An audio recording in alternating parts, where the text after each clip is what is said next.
Visualize this moment. An old warrior of 85 years old, face scarred by time, but eyes burning like fire, raises his sword and rushes against giants who looked like living mountains. The warriors of Israel watched breathlessly, unable to believe it. Then, before everyone's eyes, the impossible happened. Those giants fell one by one, and Haim, the feared fortress, became the inheritance of a single man. But behind this epic scene lies an even deeper enigma. Who was Caleb? How could a slave in Egypt who walked for decades through the desert and buried thousands of his companions remain steadfast until the end? What made him different when everyone else lost their way? Was it just the courage of a stubborn heart? Was it the strength of a body that defied old age? Or was there a hidden promise, a secret covenant of God that sustained him until his last breath? Get ready, because in this story you will discover the truth, shocking about the man who did not bow to fear, who challenged the giants and achieved the impossible. Watch until the end and find out the eternal secret of faith that kept Caleb standing when everyone else fell.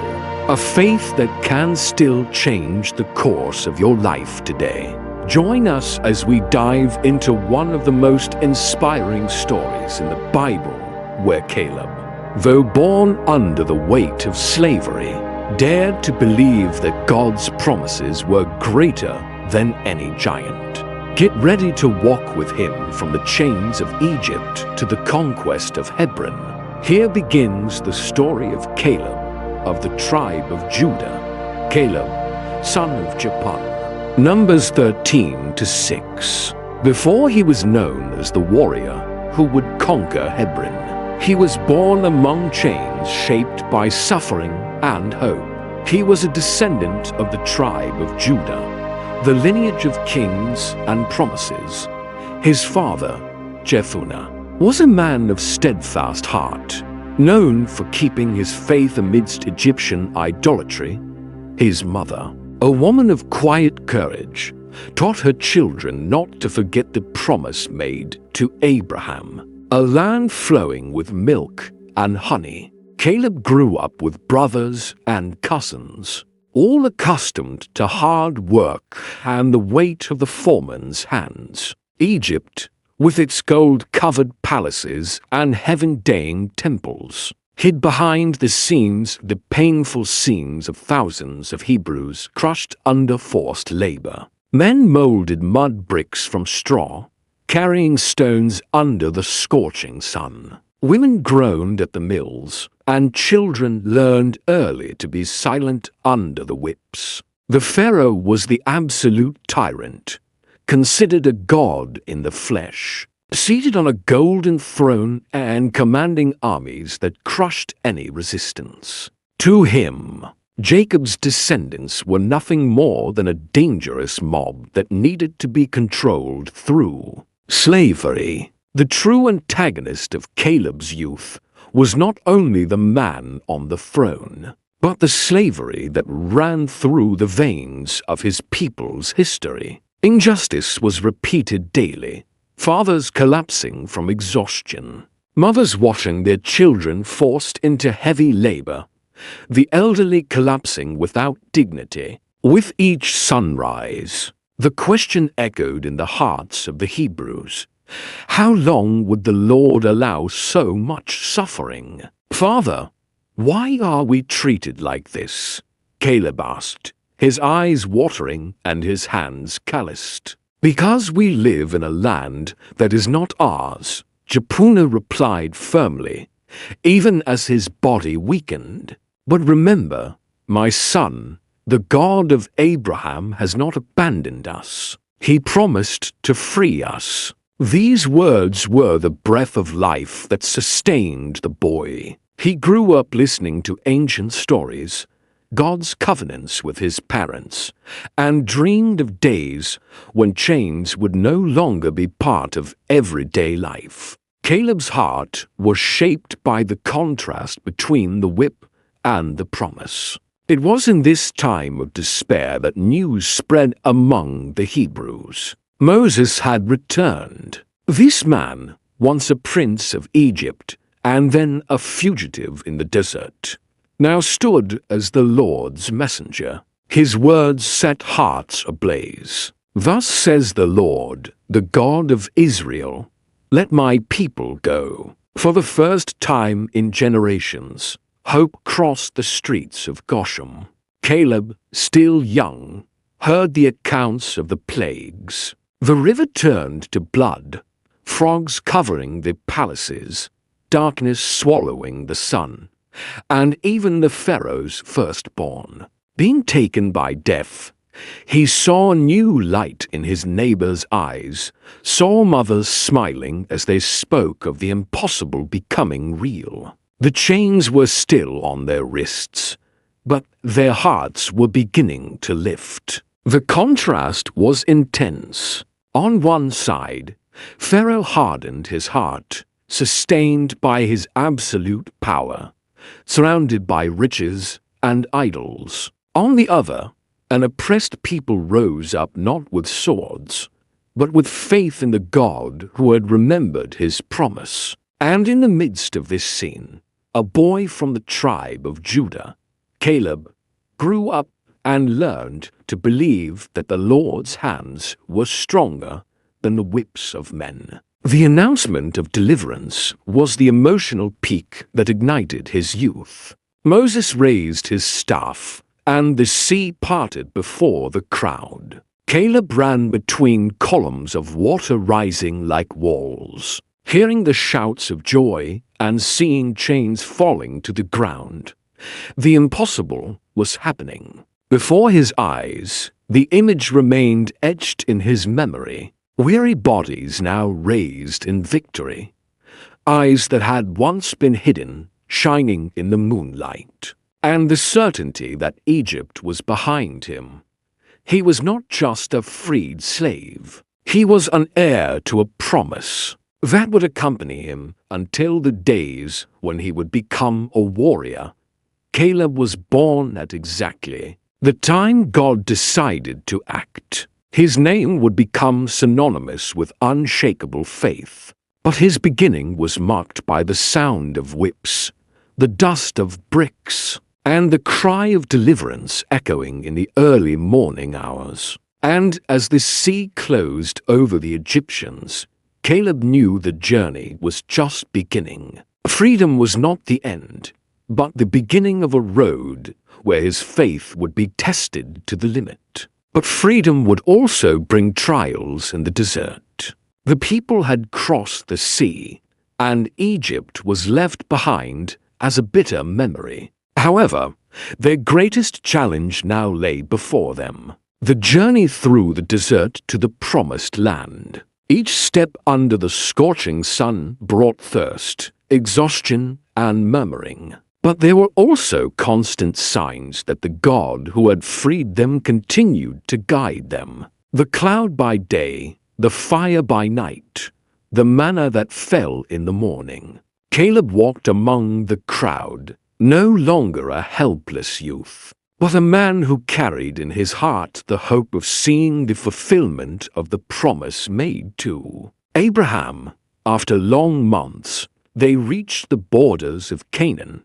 It was the decisive moment. The Lord commanded that 12 men, one from each tribe, be sent to spy out the land. Among them were Caleb, son of Jephunneh, from the tribe of Judah, and Joshua, son of Nun, from the tribe of Ephraim. Anticipation spread through the camp like wildfire through dry stubble. Caleb, Japan said, holding his son's hand tightly, "This is the day your faith will be tested. Don't just look at the walls or the giants. Look beyond. Look at the promise.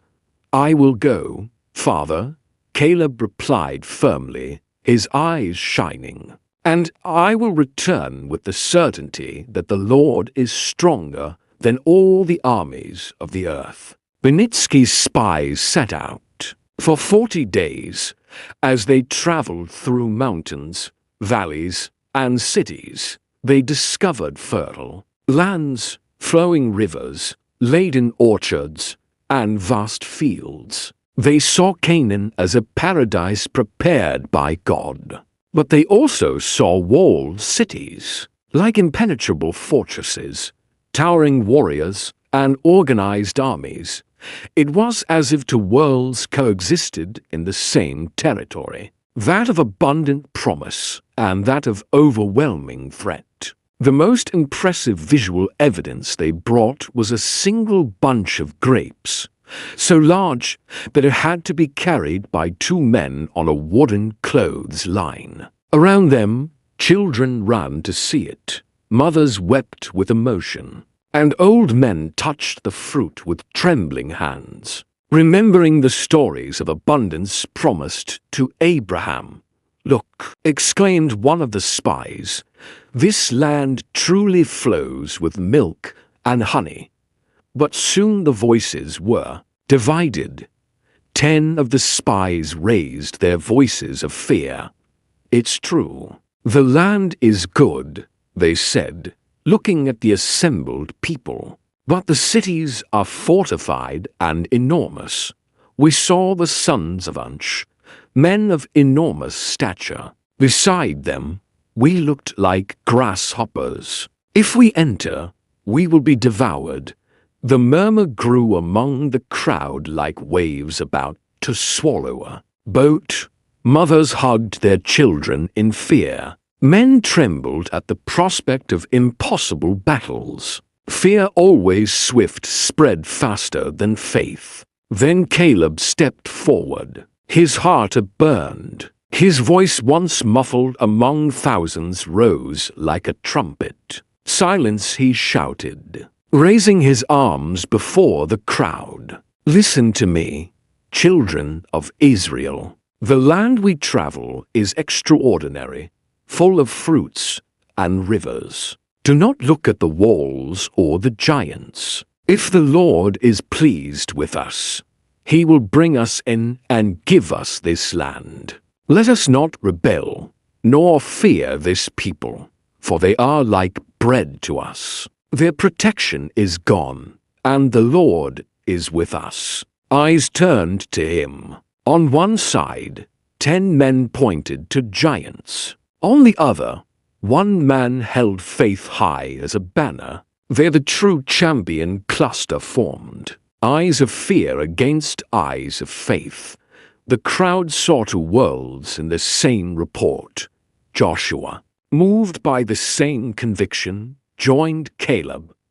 "Yes, brothers, let us go up with confidence, for we will surely prevail. The Lord who parted the sea will not leave us now." But their words rang like fire against the wind. Most murmured, overcome with panic. Some even picked up stones, threatening to silence the voices of faith. Caleb felt the weight of their contempt, but he did not back down. Within him, the certainty was greater than the crowd. The contrast was clear. Two worlds before everyone's eyes. Some saw insurmountable walls. Others saw doors opened by God Himself. Some saw themselves as locusts, others as heirs to the promise. Caleb was alone in his boldness. But he knew that even one man full of faith was stronger than 1,000 who trembled in fear. He raised his voice again, even amidst the tumult.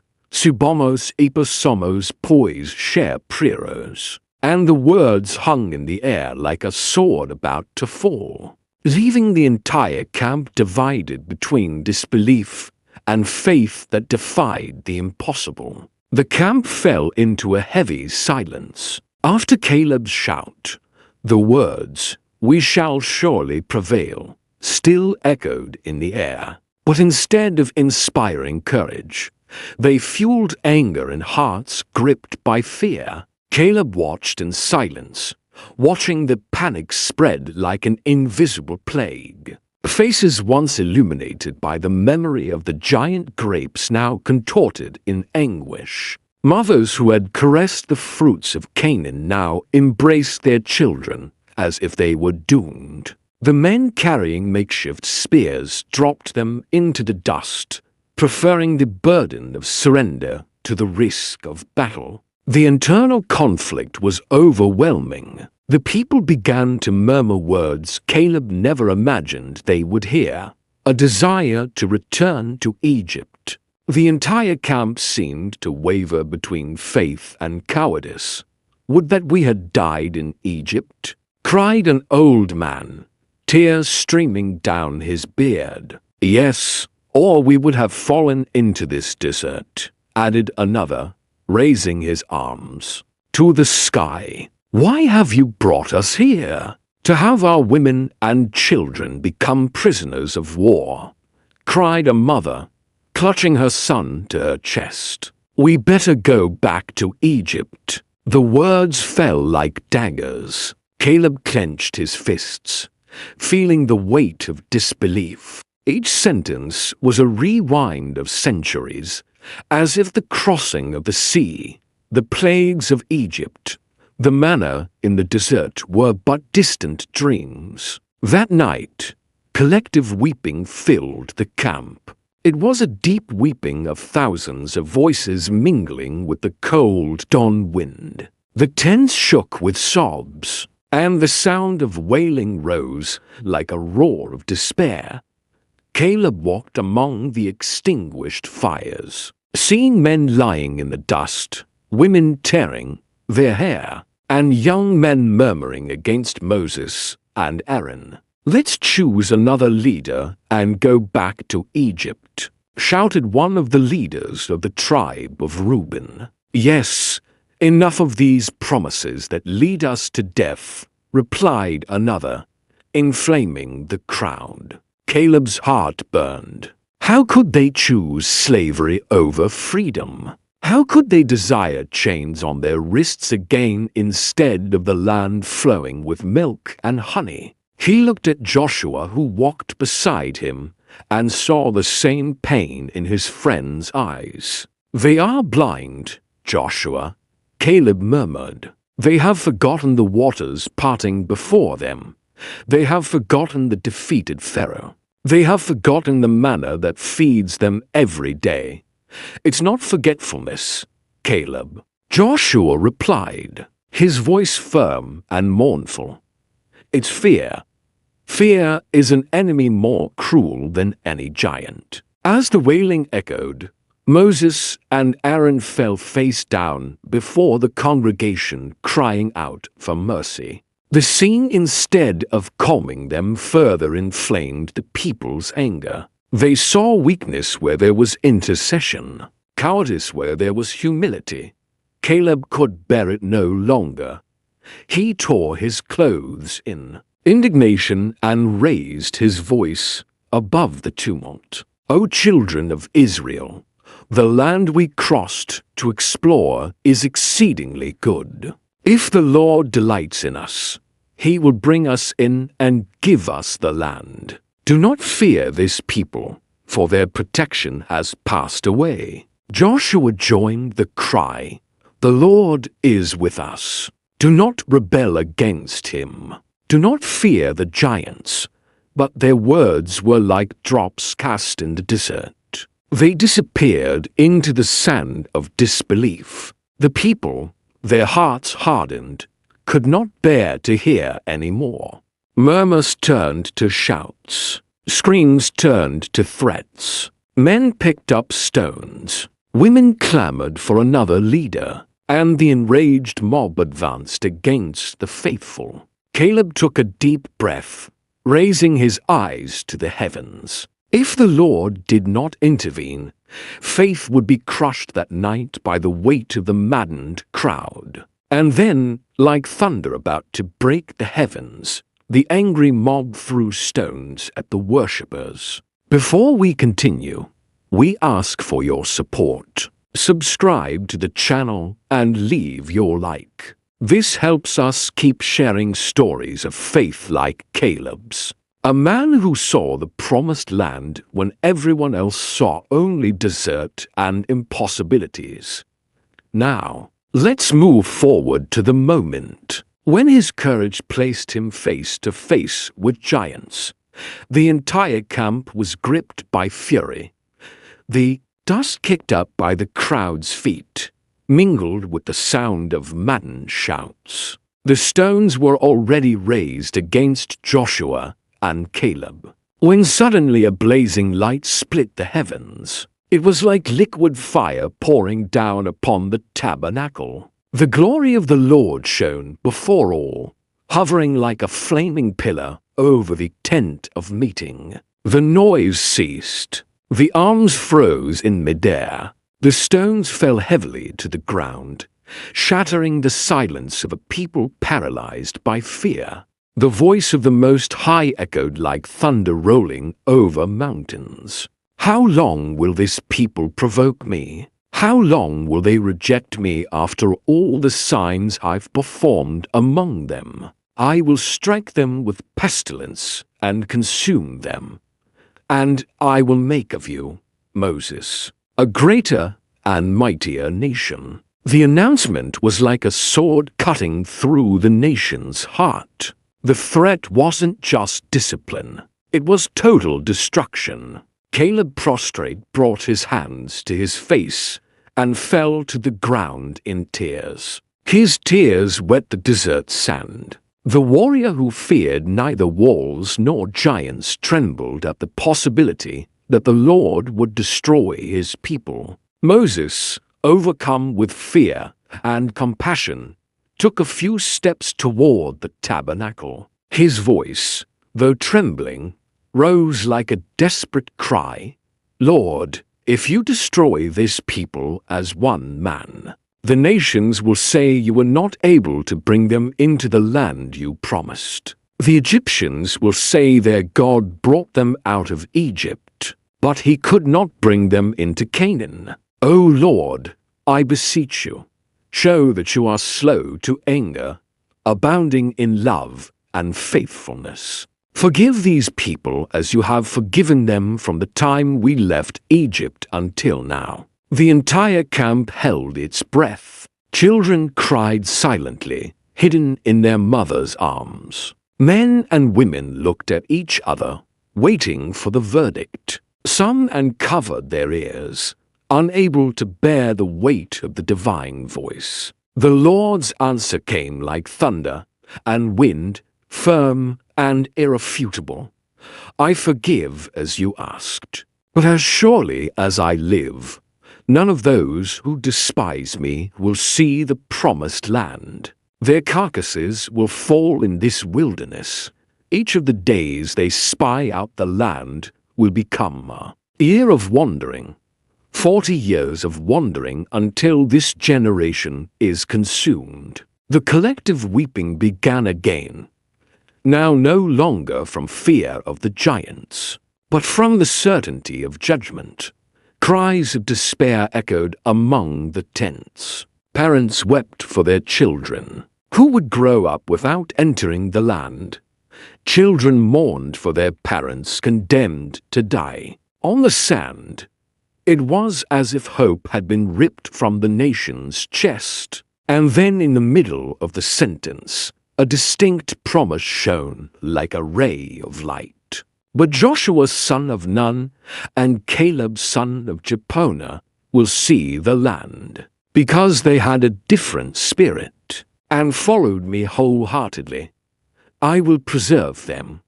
They will tread where others only dreamed. The words broke Caleb's heart. Still kneeling, he lifted his tear-stained face. He felt the weight of privilege, but also the pain of knowing that his blood brothers, his fellow slaves, would not see the fulfillment of the promise. Joshua approached and grabbed his shoulder.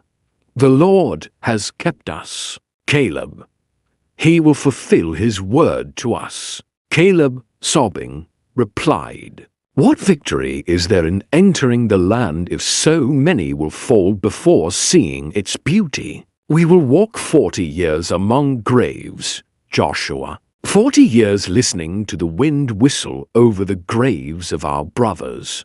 The pillar of glory stood above the tabernacle, illuminating the night like a sun in the darkness. Each ray reminded the people that God was there, present, just, merciful, yet relentless. Against rebellion, silence fell, interrupted only by the sobs of the thousands who grasped the gravity of the decree. Caleb remained on the ground for long moments. His body trembled, his chest heaved, but his eyes, even wet, shone with the conviction that the Lord would fulfill his promise. He would live to see Canaan. He would tread where his parents could not. But the price would be high, painful, marked by goodbyes and funerals in the middle of the desert. And as the night enveloped the camp in a heavy silence, broken only by the distant murmur of the wind, within Caleb's heart a secret burned. Dawn still enveloped the camp in silence. But it wasn't a peaceful silence. It was a heavy silence laden with stifled murmurs and disapproving looks. God's decree echoed like a hammer in everyone's mind. 40 years in the desert until that entire generation perished. Many spent the night in tears, others in fury, and some in silent rebellion. Pride wounded by judgment began to transform into blind boldness. As the sun broke over the tents, the decision was already spreading like wildfire. Men gathered their makeshift spears. Women wept. Children looked on in fear. A group stood up with hardened faces. "We have sinned against the Lord," they said in a firm voice. "But now we will go up to the land he promised us. We will not stand still and die in the desert. We will fight." Caleb listened in silence, his heart heavy. He saw in their eyes not faith, but pride. The same pride that had rejected the promise now tried to take it by force. Moses came out of his tent and stood before the crowd. His voice was strong, but choked with pain. "Do not go up, O Israel. The Lord is not among you. Do not be foolish, for you will be defeated by your enemies." But his words struck hardened hearts like hammers on stone.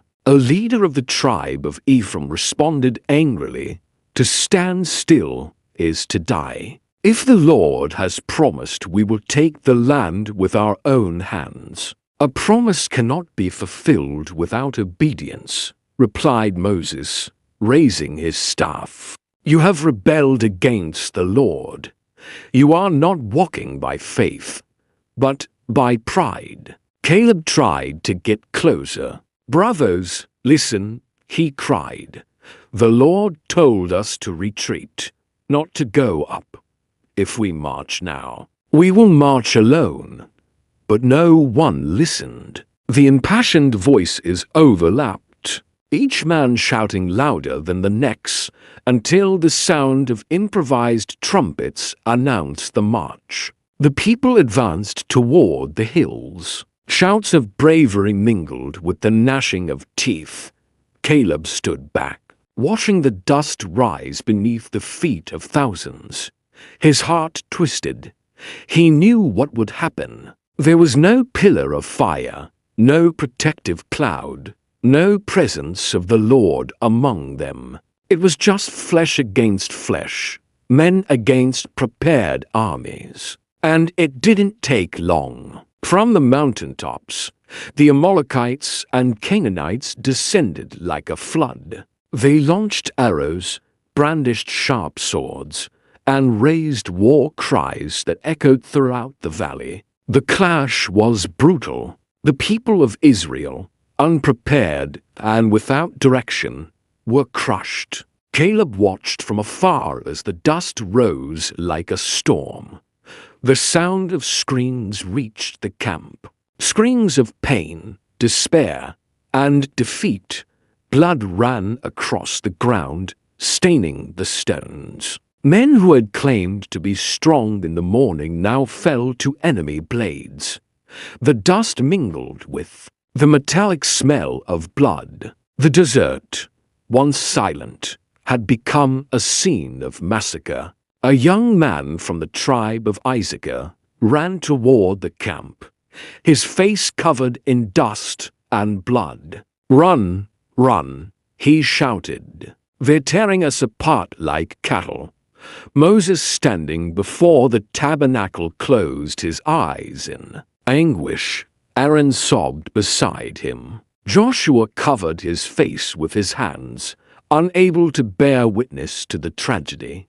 Caleb, however, did not look away. He needed to see, needed to feel every detail of that injustice. Human pride was reaping brothers, cousins, friends. The emotional climax of the scene reached its peak when the survivors began to return. They were few in number, bloodied, dragging themselves among the corpses left in their path. Mothers ran to their wounded children. Wives threw themselves over the lifeless bodies of their husbands. Children cried, not understanding why so many had not returned. Caleb fell to his knees, his face a dusty mess. His eyes burned, not only from the sun, but from the tears that insisted on flowing. With each body brought in, he felt the pain multiply. Some came to him still breathing, begging for help.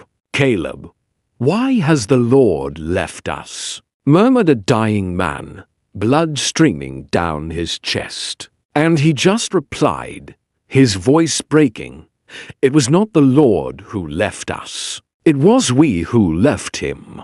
By the end of the day, the ground was strewn with corpses. The desert, once a place of tears, was now also a fresh cemetery. The smell of death hung in the air, mingled with the wailing of women.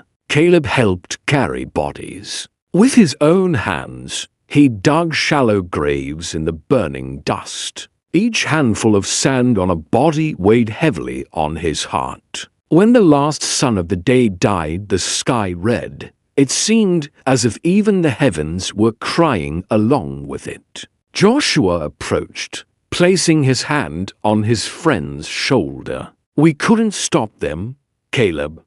They didn't listen." "I know, Joshua," he replied, looking toward the horizon. "But the pain is no less for that. Every grave we dig is a cry against the pride that blinded them.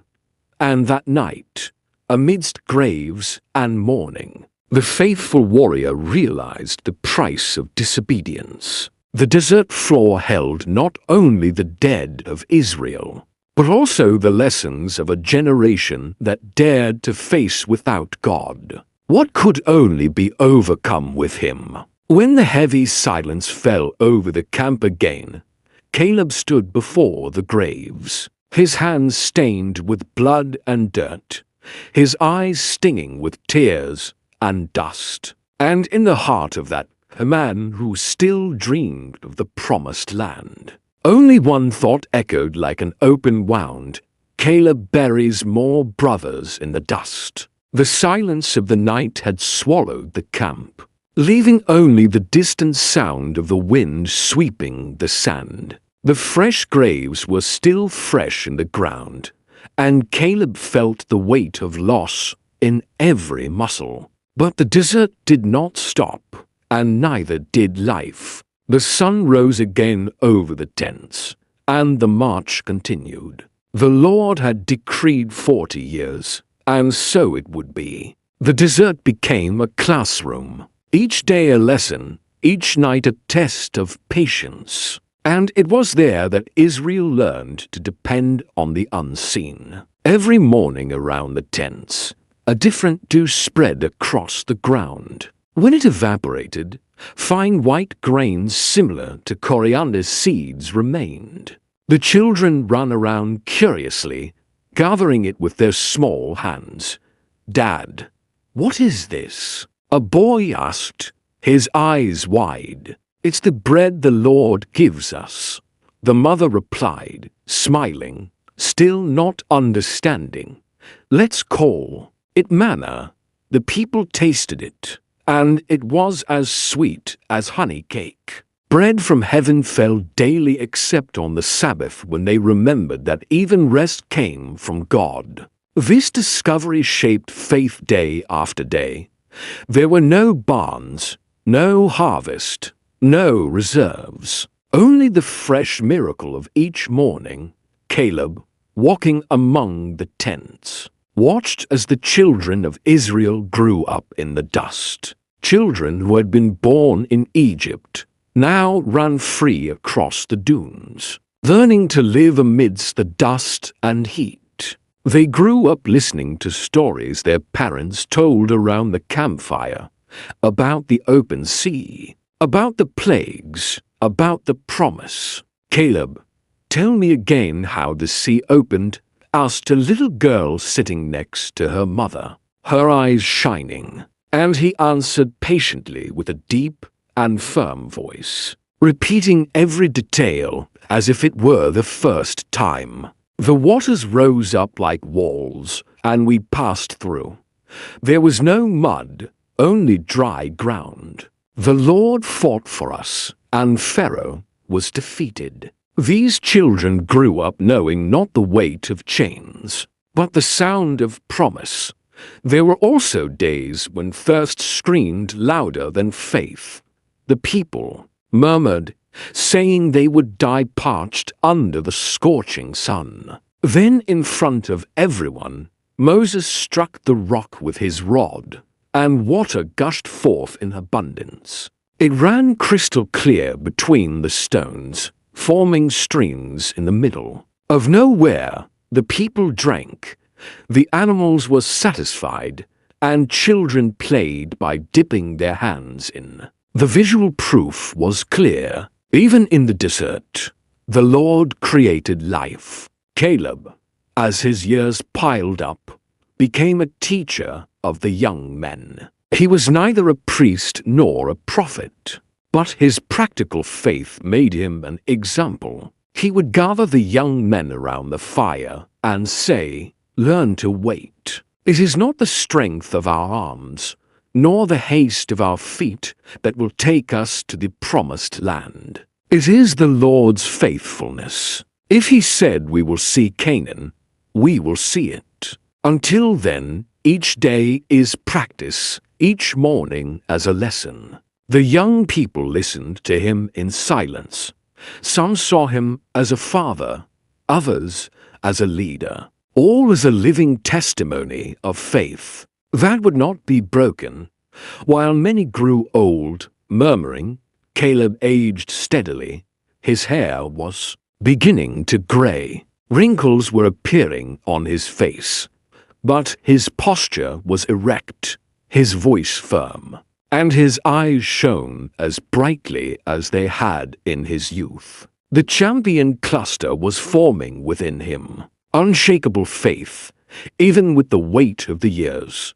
Sometimes on clear nights he would go out. Alone to the edge of the camp, he would lie down on the sand, gazing at the starry sky that spread like a blanket over the silent tents. He saw in the constellations the memory of the promise made to Abraham. "So shall your descendants be." The desert, silent and cold, bore witness to the patience of a man who never gave up. But time did not stand still. Each year more bodies were buried in the dust. The rebellious generation slowly faded away. Friend after friend, brother after brother, all fell. Caleb helped carry bodies, comfort widows, and instruct orphans. The desert was both cemetery and school. And amid so much loss, he remained strong, confident. like a tree planted in dry soil, but supported by invisible roots. As the wind whistled through the dunes and the camp slept, only one phrase echoed within him like a silent promise that no one else seemed to uphold. Everyone fell, but he remained standing. The day dawned gray, and not even the sky seemed willing to console. The wind blowing between the tents carried a scent of ancient dust mixed with the salt of tears. Caleb rose before the first song, ran his hand over the rough fabric of the tent, and left slowly so as not to wake those still seeking rest amidst their memories. There was no rest. There was silence, the kind of silence that weighs on the skin like oven ash. And there were graves, so many graves. The dunes bore fresh marks from shovels and the cracked soles of those who dug to exhaustion. In the distance, a group of young people carried a makeshift stretcher made of logs and rope. The body on top was covered by a simple cloak. Behind them, a girl was holding the end of the cloth, walking with short steps, as if each grain of sand were an insurmountable obstacle. Caleb stopped, planted his feet on the ground, and waited for the small procession to pass. The child looked up and asked in a whisper, "Uncle Caleb, will my father wake up?" He took a deep breath as if trying to unear a word that doesn't hurt, and knelt down to be at her level. "He sleeps in the Lord, little one. The desert is just the corridor. Home is still ahead. But it hurts a lot," the girl replied, raising her hand to touch his face. "It hurts because we love," Caleb said, wiping his own eye without realizing it. "And because remembering is heavier than carrying water." The young men followed. Caleb watched until the group disappeared among the tents. There was the silent observation. Children burying parents, boys with shovels in their hands, girls learning too soon to kneel beside the cool sand. That generation that had left Egypt dwindled day by day, and the desert little by little transformed into the vast cemetery God had decreed. At first some resisted, as if negotiating with their own age. Then they accepted. There was less shouting, less rebellion. Joshua came forward carrying 2 jars of water. He handed one to Caleb. "They're taking 5 more today," he murmured, looking at the line of graves that stretched like a scar across the ground. "Tomorrow there will be 4, Caleb replied. "And in the Lord's time, none of the old generation will be left." He took a sip, letting the water run down his beard. "And then we'll start over. Sometimes I wonder if the young will understand," Joshua said. "They grow up seeing shovels, not swords, funeral marches, not victories. What will sustain them when we cross the Jordan? The same thing that sustains us now." Caleb replied firmly, "The word. It's not what we've seen that guides us. It's what we've heard from the Lord. Teach them to listen. I will teach them to wait." As afternoon fell, the sun burning low, Caleb gathered some young men in the shade of a rock. They were the sons of men he had helped bury. Their hair was tanned by the sun, their hands scarred by the stretcher rope, their eyes trying to look bigger than their tears. He waited and spoke. "Your fathers walked this far, and their footsteps are the foundation of our steps. We will not despise their memory. We will honor it with obedience. The school of the desert does not reprove those who trust. It reproves those who harden themselves." He paused. "If the Lord says walk, we will walk. If you say wait, we will wait. One of the boys, tall and thin, took a deep breath. Waiting hurts. His voice was hoarse. My mother says time fixes everything, but time only digs more graves. Time alone is a knife, Caleb replied. In God's hands, time is a loom. He is weaving something we cannot yet see. You will learn to walk without haste and to believe without shortcuts. In the early morning hours, when the camp was quiet, Caleb made his rounds. He passed through the tents as if reading a long letter, recognizing names, remembering struggles. In many tired coughs could be heard. In others the silence was new like the graves of that day. He spoke to God without a voice, with footsteps, with sighs. Sometimes he knelt beside a stone and whispered, "Do not let them go without their testimony remaining alive in their children." There was, however, a struggle no one saw. Caleb's own internal conflict. Faced with the death of so many, hope could have withered. Faced with a calendar that seemed to mock promises, faith could have become an empty routine. He felt the pain, and the pain had names.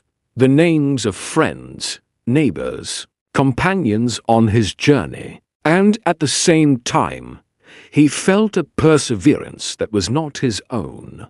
It was like an underground stream feeding an invisible root. "How are you, friend?" Joshua asked one morning, noticing the tiredness in his eyes. Tired of so many goodbyes, Caleb admitted. "But firm.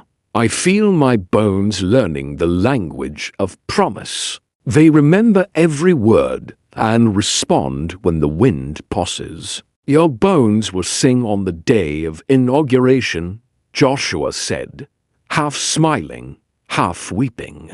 "And I will sing with you on some days." Long lines of small companions followed behind the stretches. Boys carried shovels larger than their arms. One of them, panting, complained, "It's too heavy." Caleb took the shovel from him, walked a few steps, and returned it. "It's heavy, yes, but you won't carry it forever. Learn now not to run away." Those who run from pain miss the lesson that prepares for joy. So the days went by, and the desert, which began as a sentence, became discipline, loss-shaped character. Waiting expanded their heart's tent. Not all tears fell. Out of despair, many were water that watered the seed of a deeper trust. Caleb, now with gray hair, walked with a sure step. There was a serenity about him that didn't deny the pain, but rather transcended it. One afternoon, a group arrived with another body. The young man who carried it, covered in sand, knelt before the open grave and murmured, "Father, we will arrive. I promise." And raising his face to Caleb, "Teach me not to doubt when the dust rises." "Put your eyes where the dust can't reach," Caleb advised. "Read the stars and remember who lit them." As the last light of day departed, the songs began. They weren't triumphant. They were steadfast. They spoke of a God who leads on unlikely paths, who keeps bread on the ground and water in the stones, who doesn't forget the work of his own hands. Some wept, others smiled. Almost all sang softly like someone harboring a fire within their hearts for the dawn. The next morning, the young men returned with their shovels. There were fewer graves to dig. The count was nearing its end. Caleb looked at Joshua, and they both understood without a word the cloud was moving not just in the sky but in history. The desert would continue to be a school for their children, but for them trained teachers. It was the bell of the final day. Still there was a farewell to be said.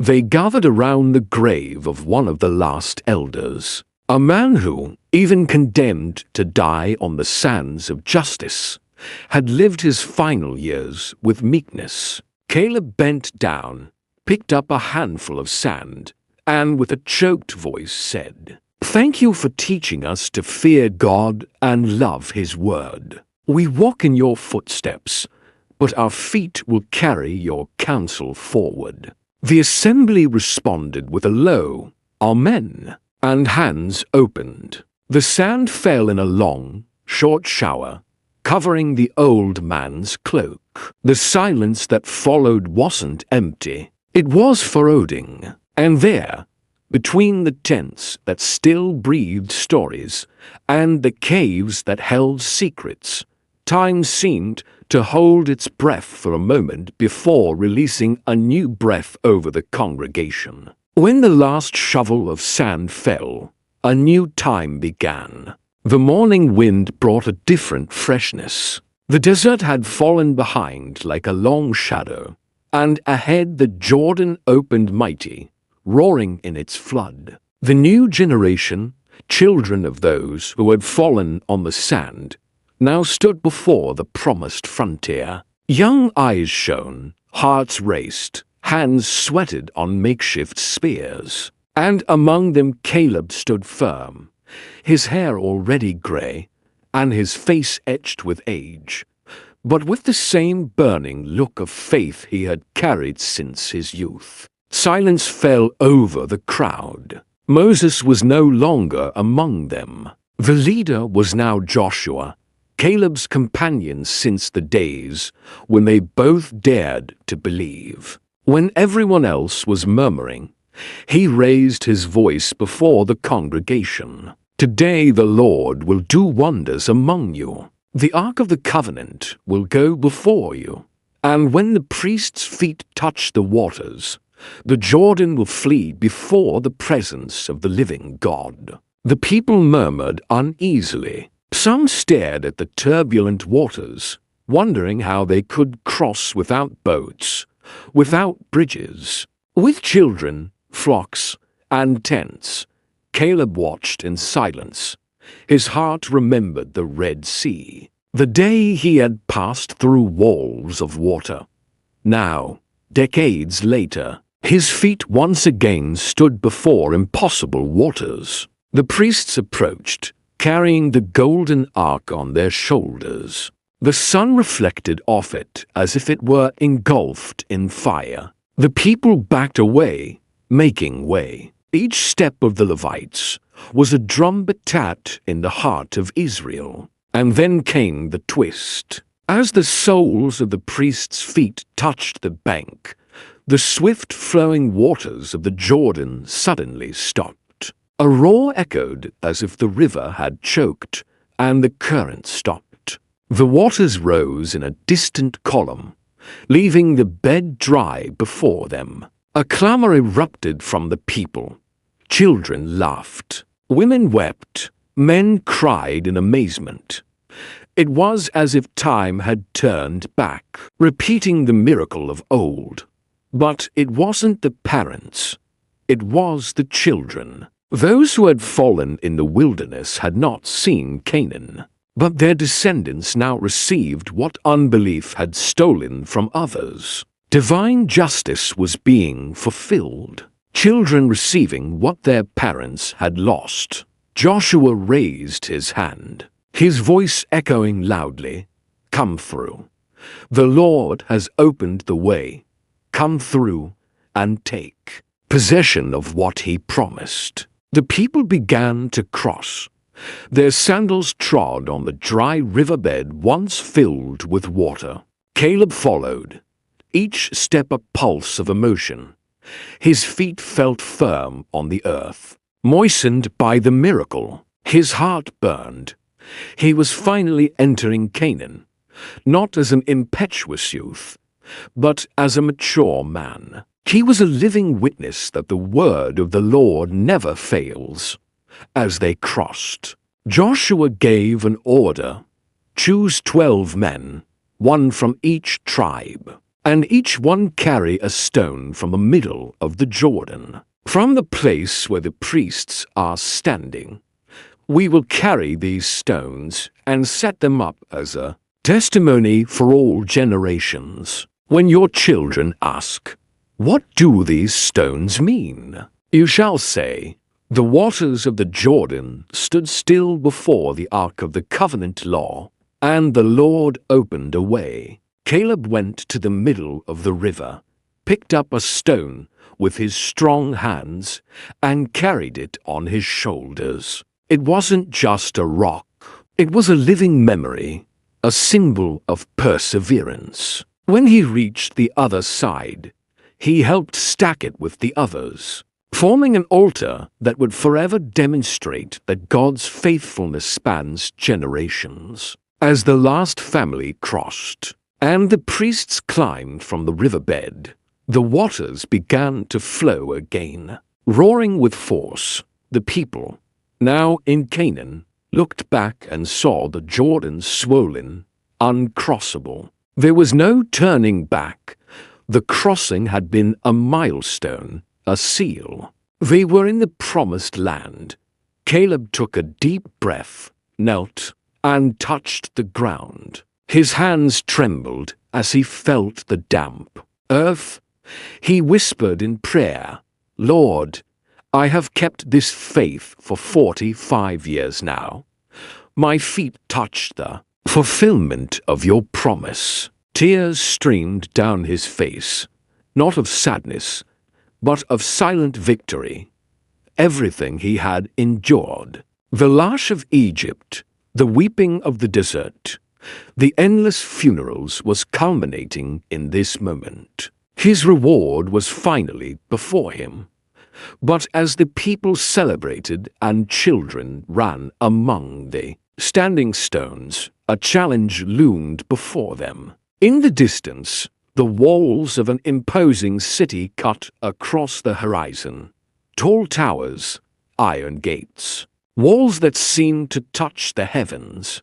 Jericho loomed like a stone giant blocking Israel's future. And so, while the sound of celebration still echoed across the newly conquered plains, a shadow of battle hung over everyone. But stone walls rose to block the future. The roar of the Jordan's waters still seemed to echo behind the people. But ahead rose the city the Canaanites called Invincible Jericho. Its walls seemed to rise from the ground itself and touch the sky, wide enough for chariots to roll over, high enough for shade to cover anyone approaching. In the field, the dust settled slowly, as if time, too, were holding its breath. Joshua walked among the ranks, and his command came not in fiery speeches, but in silence. The order had already been given by the Lord, and obedience would be the standard of that day. "Let no one speak," he murmured soberly as he passed Caleb. "Today our voice is the sound of trumpets and the step of obedience." Caleb inclined his head. His eyes lingered on the ancient stones. The insolence of the closed gates, the centuries watching with scornful laughter. The antagonist had a face and bricks. From above, Canaanites pointed, mocking a people marching without raised swords, without battering rams, without ladders. Injustice was as ancient as pride. They mocked faith as if faith were weakness, as if trust were the same as surrender. "Look at us," a guardian shouted, his voice booming over the wall. "Weary shepherds, old men and children, when you tire of wandering, we will collect your bones." Caleb didn't answer. The memory of the desert settled over him like a cloak. Years of dust and funerals of bread from heaven and water from the rock, all converging on that day. Joshua's silence was a figure of power. In the absence of shouts, the command was clearer, as if each step inscribed a prayer on the earth. The priests took their places. The ark heaved on their shoulders, the gold glowing in the morning sun. Beside them, 7 Levites raised rams, horned trumpets. The procession moved. First the ark, then the men of war, and the people behind like a disciplined river. The dust rose fine, marking the path around the city. A circle of silence began to form around the pride of Jericho. 7 days, Joshua murmured to Caleb without raising his voice too much. And on the last day, 7 laps. At the right time, the shout. The cry does not come from the chest, Caleb replied, looking ahead. It comes from the promise. The first day was all marching, the measured steps. The trumpet piercing the air with long notes like invisible lines cutting through pride. From above, the Canaanites continued to jeer. Tired, an archer mocked, shaking his bow. Are you afraid to get your hands dirty? On the second day, they repeated it. On the third, 2, each morning began the same, and each afternoon ended with the dust settling and the gate intact. There were those inside who wanted to hurry. There were those outside who wanted to prove a point to the enemy. But Joshua maintained his command, silence, and trumpets. In the camp at night, mothers soothed their children with old stories, and young men sharpened spears they might never use. Caleb sat by the fire and answered with few words. Are you going to fall? A boy asked him, his eyes shining. Go, said Caleb. Not because we pushed, but because we obeyed. On the 6th day, the dust of the journey clung to his skin like salt. The sun beat down, and the laughter from the walls seemed louder.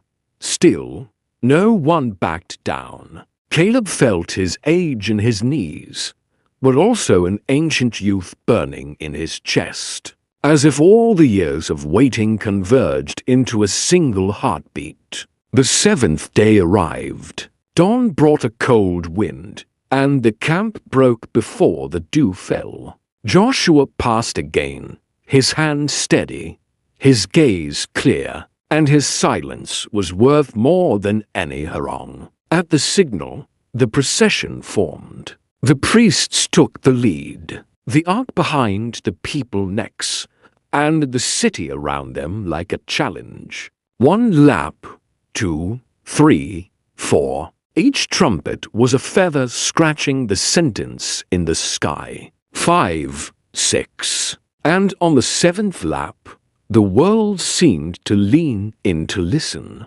Today, Caleb, whispered Joshua, barely moving his lips. It is not the man who cries out. It is faith who cries out, and faith removes mountains, answered Caleb. The 7th circuit closed. Joshua raised his arm. The silence, which for days had been embers, became an explosion. The priests blew their trumpets, the sound breaking like a storm in a narrow valley, multiplying in echoes. Then the command, shout, the Lord has given you the city.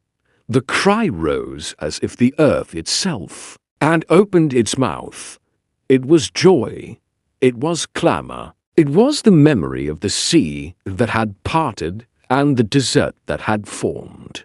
Bugles split the air, and dust rose in turbines. Warriors raised their hands, children too, and old men who had seen Egypt felt their youth return for an instant. The shawls shook, first a low groan like old wood, then a crack, 2, 1,000. Stones began to give way. Fittings crumbled.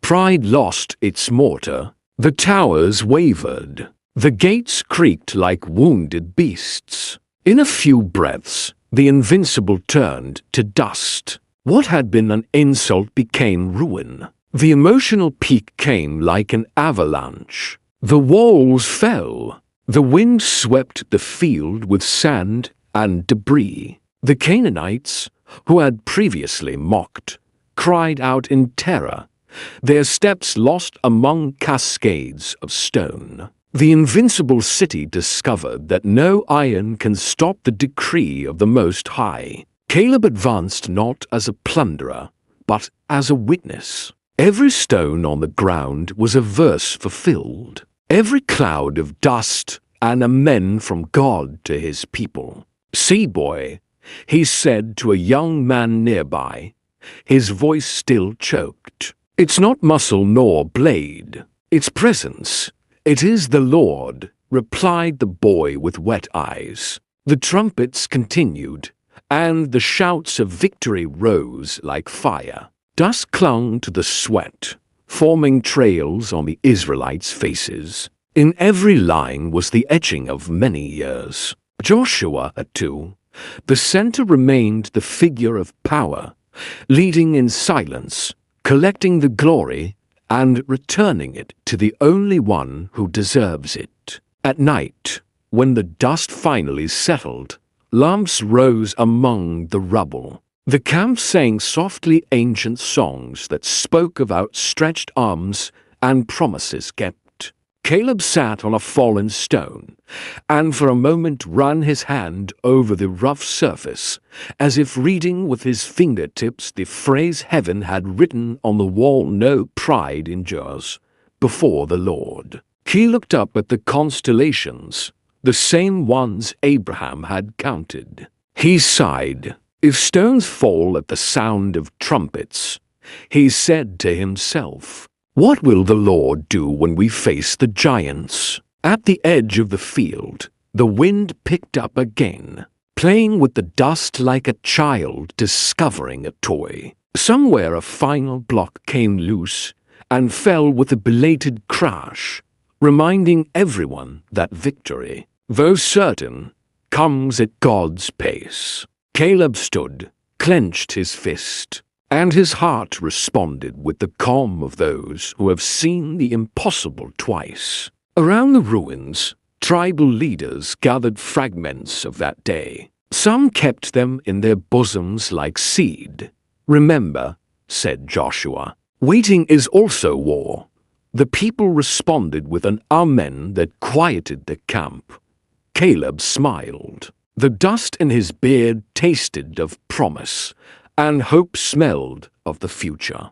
The wind is silent. If stones fall, what will become of the giants? The walls of Jericho still lay in ruins. The echo of the shouts of victory had barely faded when pride began to stir among the people. After seeing the invincible city fall without a sword, many began to believe that no force could withstand Israel. Hearts swelled with confidence, but not with faith, and soon before them loomed the small city of Ai, nestled among modest hills guarded by a few men.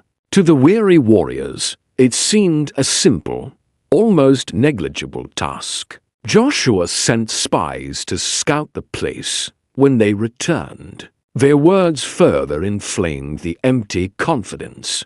"We don't need to take them all," they said confidently. 2,000 or 3,000 men are enough to take it.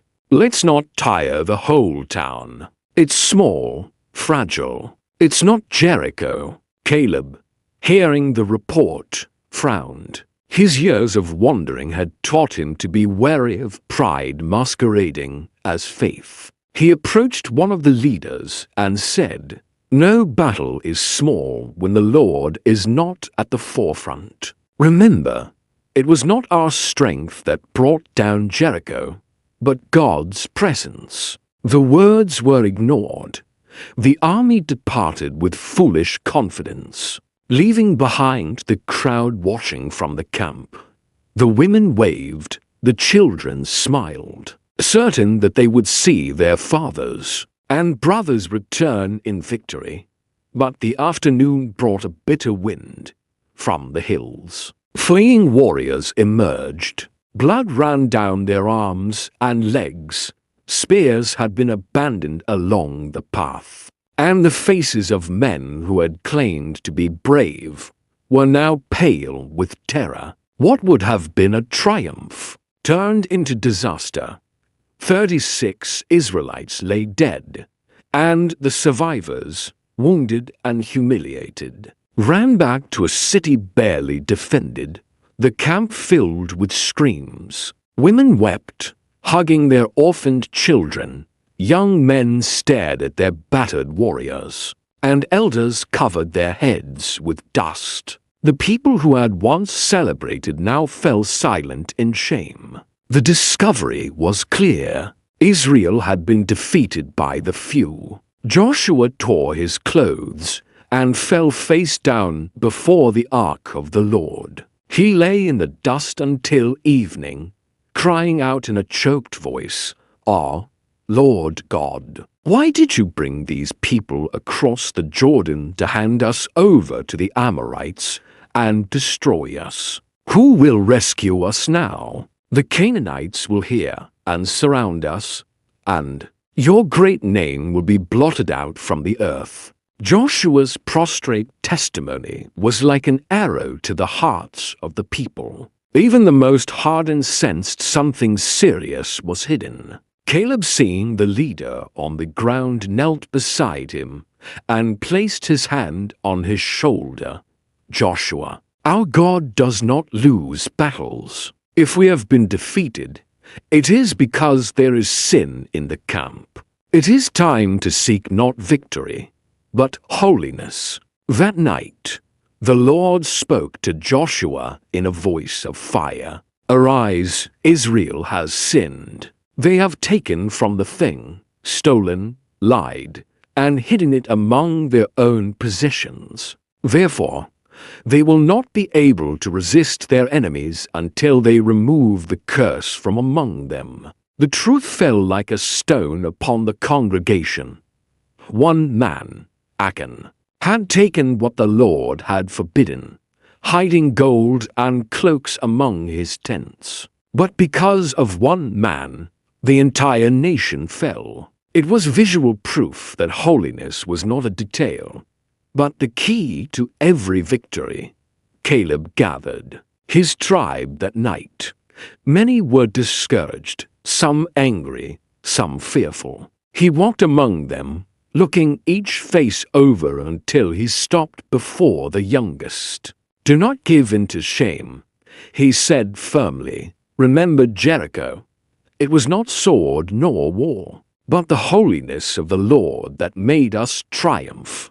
Today we learned that the sin of one hurts, but we also learned that the obedience of each strengthens the nation. If we want to conquer Canaan, we must first conquer our hearts." The men bowed their heads.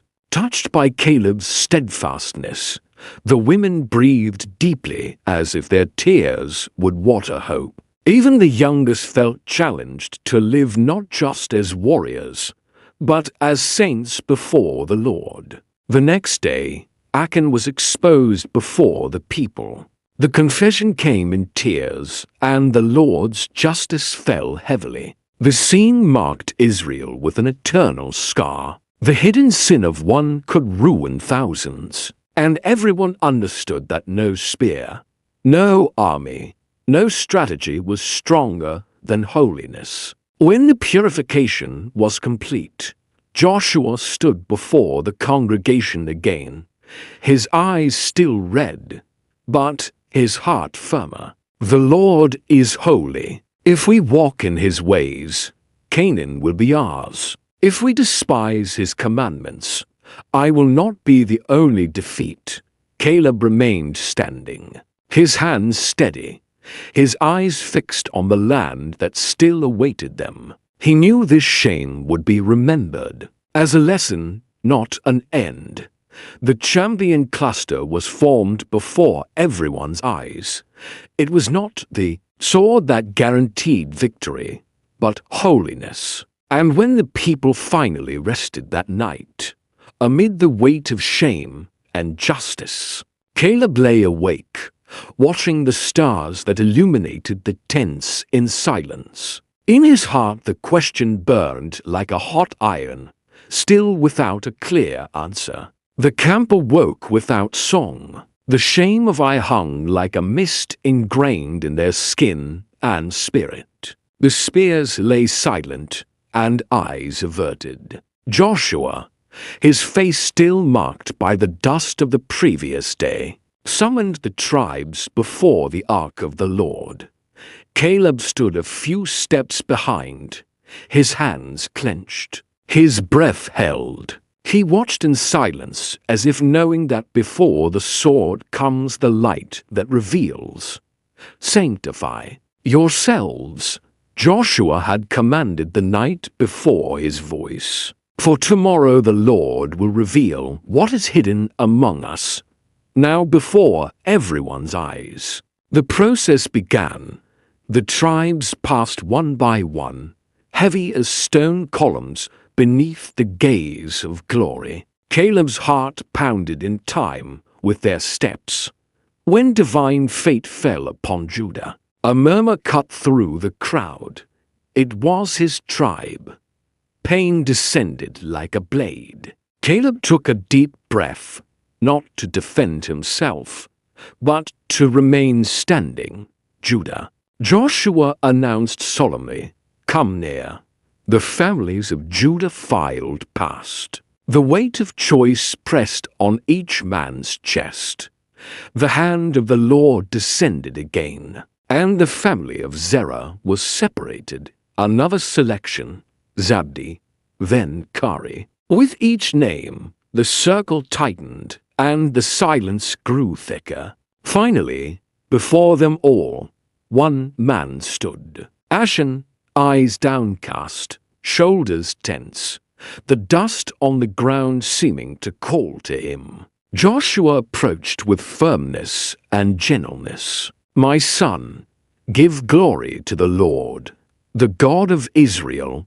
Tell me, I pray thee, what have you done? Do not hide it from me." Achan swallowed hard, his throat burned. For a moment he tried to lift his head, but guilt weighed him down again. I saw his voice trailed off. I saw a very fine Babylonian cloak, 200 shekels of silver, and a bar of gold weighing 50 shekels. I coveted it. I took it. They are hidden in the ground in the middle of my tent with the silver underneath. A collective sigh swept through the camp. Sin had a body and a cipher. It had a mark and a hiding place. Joshua sent messengers who ran like arrows. Caleb, motionless, watched. His silence was both prayer and wound. Shortly afterward, the men returned carrying the cloak, the silver, and the gold. The metals gleamed under the sun, burned like mockery. There was the proof. In the dust of the earth, greed had planted its tent. Israel fell because of this, whispered an elder, clutching his cloak between two fingers, as if afraid of becoming contaminated. "Not by the power of I," said another bitterly, "but by weakness of heart." Caleb closed his eyes. The internal conflict throbbed. He knew the weight of justice and the taste of mercy. He knew that the Lord's holiness is not negotiable, that one man's sin could wound an entire nation. Still, it hurt. It hurt because that man had a face, a history, a family. It hurt because he was Judah. The order was given. The entire people proceeded to the valley of Eowah, the valley of affliction. The procession descended under a cloudless sun, the silence broken only by the creaking of ropes and the scuffling of sandals on gravel. Achan was taken with everything he owned: objects, tents, animals. Nothing would remain as a reminder of a heart that had chosen the hidden over the Holy One. "May the Lord purify us," Joshua murmured, raising his hands. May he give us an undivided heart, Caleb added, his voice low, his face hard with determination and tears. The stones began to fly. There were no cries of vengeance, only the gravity of a just sentence. The people knew they were not punishing an enemy, but rather removing a tumor from their own bodies. When the pile of rocks rose high, they brought the fire. The flames licked at what remained: tents, cloaks, ropes, material memories, and the pride that had guarded them. The crackling spread through the valley like a harsh psalm, and the emotional trigger, inevitable, sank into everyone, the fire consuming all of Achan. Caleb remained motionless for long moments, his eyes fixed on the flames. Within him, two currents clashed, compassion and obedience. Both came from God, and at that moment, they met at a painful and sacred point. Lord, he whispered almost soundlessly, do not let us forget that the promise is protected by holiness. Beside him, a young man from Judah was trembling. Uncle Caleb, what if I fall like him? He who keeps his heart in the God who sees will not fall, he replied, placing his hand on the boy's shoulder. Sin grows in secret, obedience grows in the light. Walk in the light. The flame subsided, leaving a pile of rocks and ash. Joshua raised his voice, not to humiliate, but to remember. This heap will tell our children. The Lord does not accept what is stolen, nor honor what is hidden. Here the wrath ended. Here the covenant begins anew. The people breathed in unison, as if something heavy had been lifted. The air in the valley grew lighter. It still hurt, but the pain was mixed with insight. Some knelt, others raised their hands. Many wept. The shame of I now received a name, and explanation, and hope, a path, and order. On the way back to camp, Caleb walked slowly, each stone along. The path reminded him of another stone, the one that had once been rolled before Abraham, the stone of promise. Around him, young men followed him in silence. Finally, one of them asked, "Are you still going with us?" "Go," Caleb said without hesitation. Discipline is not abandonment. It is care. He corrects us because he has not given up on us. As evening fell, Joshua summoned the chiefs. In the circle of leaders, the flames of the fire cast tall shadows on each man's face.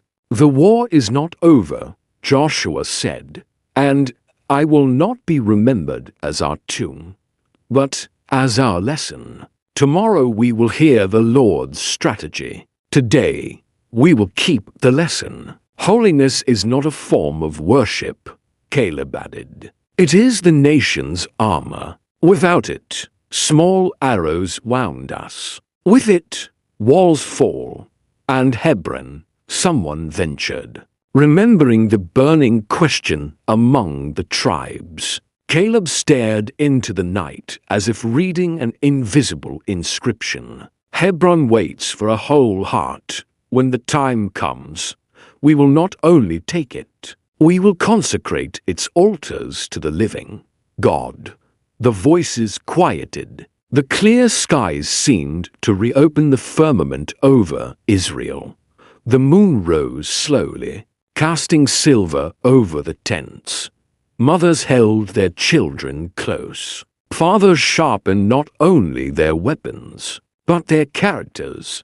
The valley of Acca was behind them, but its memorial burned fresh like a burning coal beneath. The ash Caleb laid down but did not sleep immediately. The fire crackled low. It resembled the fire of the valley now transmuted into vigilance in his heart. He closed his eyes and saw the Jordan opening, Jericho crumbling, Ai teaching, and a clear path appearing ahead like a streak of dawn over still dark hills. Weariness finally arrived, and with it a peace that came not from victories, but from alignment before sleep overtook him. Joshua passed through the entrance of the tent.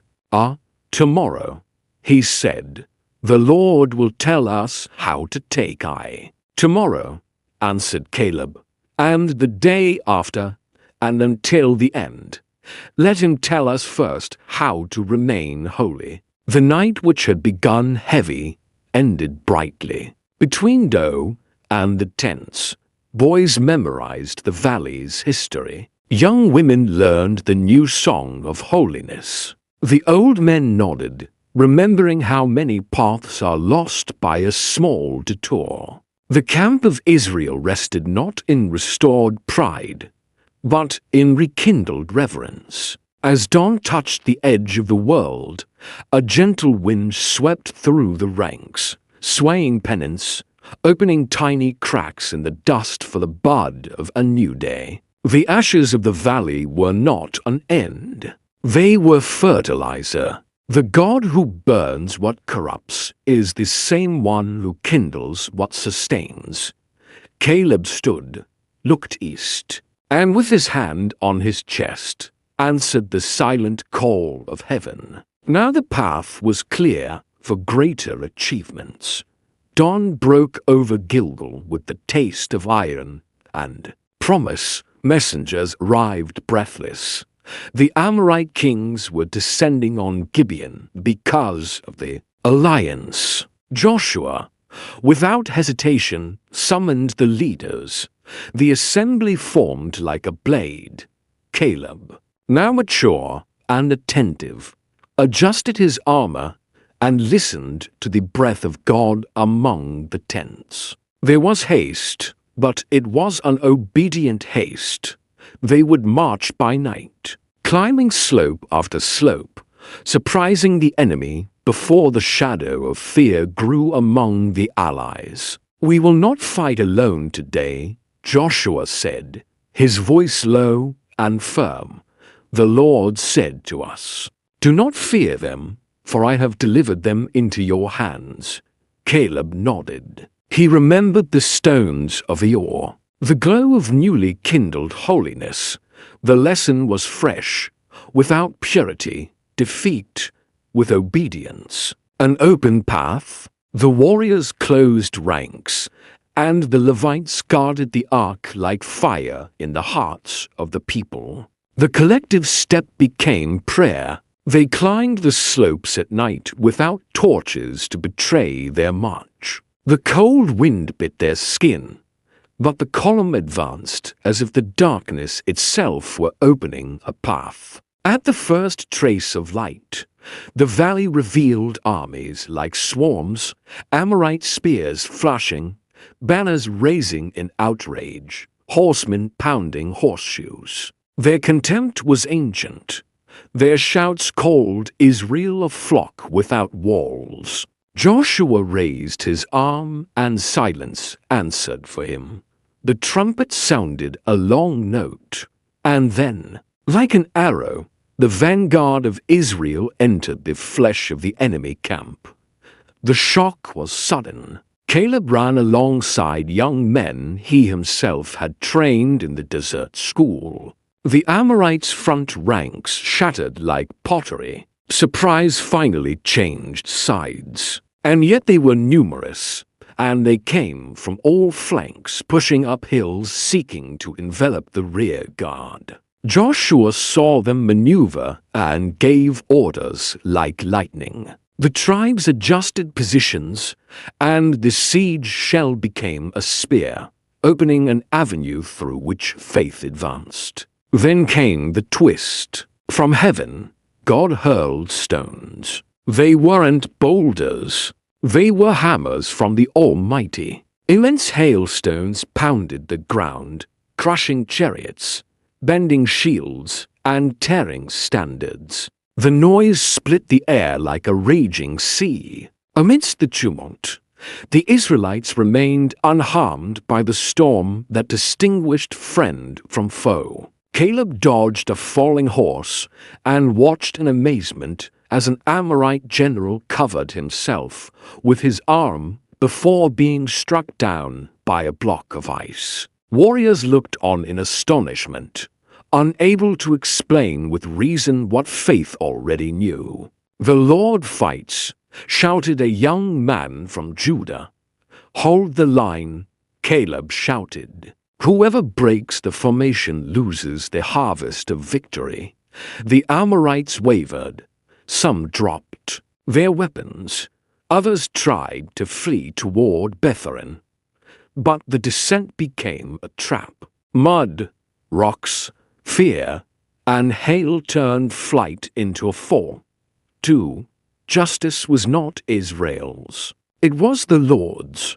More fell by the stones of the sky than by the edges of the sword. Still the day seemed too short for such decisiveness. Shadows crept up the slopes like an invisible enemy, and victory required hours. Joshua stopped, took a deep breath like someone drinking fire, and looked up. There was a thick silence, the entire field suspended between two heartbeats. Then his voice pierced the hills and valleys. "Sun, stand still at Gibeon, and you moon in the valley of Elam." The impossible bode. The sun stood still, motionless like a sentinel posted by God himself. The moon waited as witness. The emotional trigger struck everyone with awe. Warriors lifted their faces, eyes burning with sweat and dust, and saw the sky obey.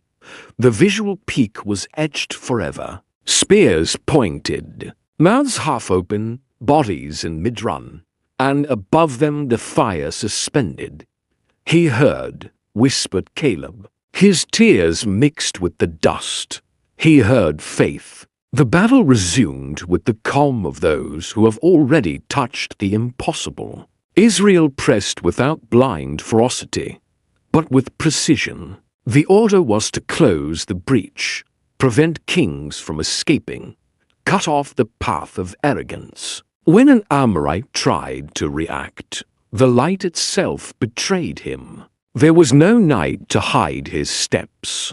Caleb led a platoon to the rocks where the kings had taken refuge. They found the cave, sealed it with stones, and returned to the field. For victory is not sealed until it is complete. Hours multiplied as if the Lord had stretched the fabric of time. The sun in its endless noontime position dried the mud, firmed the ground for the passage, and fired the spirit of the faithful. The moon, standing still, reminded the fugitives that every hiding place has an end. In the wake of persecution, cities shattered their pride. Lands began to change hands. It was the promised reward. The map previously covered in foreign names received the seal of God's faithfulness. In the end, Joshua ordered the 5 kings to be brought before the people. Caleb watched without triumph as the gesture was catechized by leaders and soldiers, feet on necks, not for the glory of men, but so that the heart of Israel might learn where strength comes from. The speech was as simple as a blade. "Do not be afraid, nor be dismayed. Be strong and courageous, for thus the Lord will do to all your enemies." The night that never arrived was followed by the rest that finally came. The sun resumed its race when justice was served. The moon resumed its dance when the lesson was written in the sky. Fires lit between tents, and over the embers bread and lambs were roasted. Silent warriors chewed slowly, replaying in their memory the vision of stones descending from above, of still light, of sin conquered and courage rewarded. Caleb sat at the edge of the camp, his knees clasped together, gazing at the horizon, now back to his normal rhythm. A young man came and stood shyly beside him. "Is it true that time obeyed?" "Time obeys the one who made time," Caleb replied. "We obeyed the Lord and time obeyed us because of him. So nothing can stop the promise." Caleb took a while to answer. Then he smiled gravely. "Only our own heart. As long as we keep it whole, nothing will fail." The wind blew lightly, and the banners murmured like trees in prayer. In the distance, centuries exchanged passwords, and the camp whispered gratitude.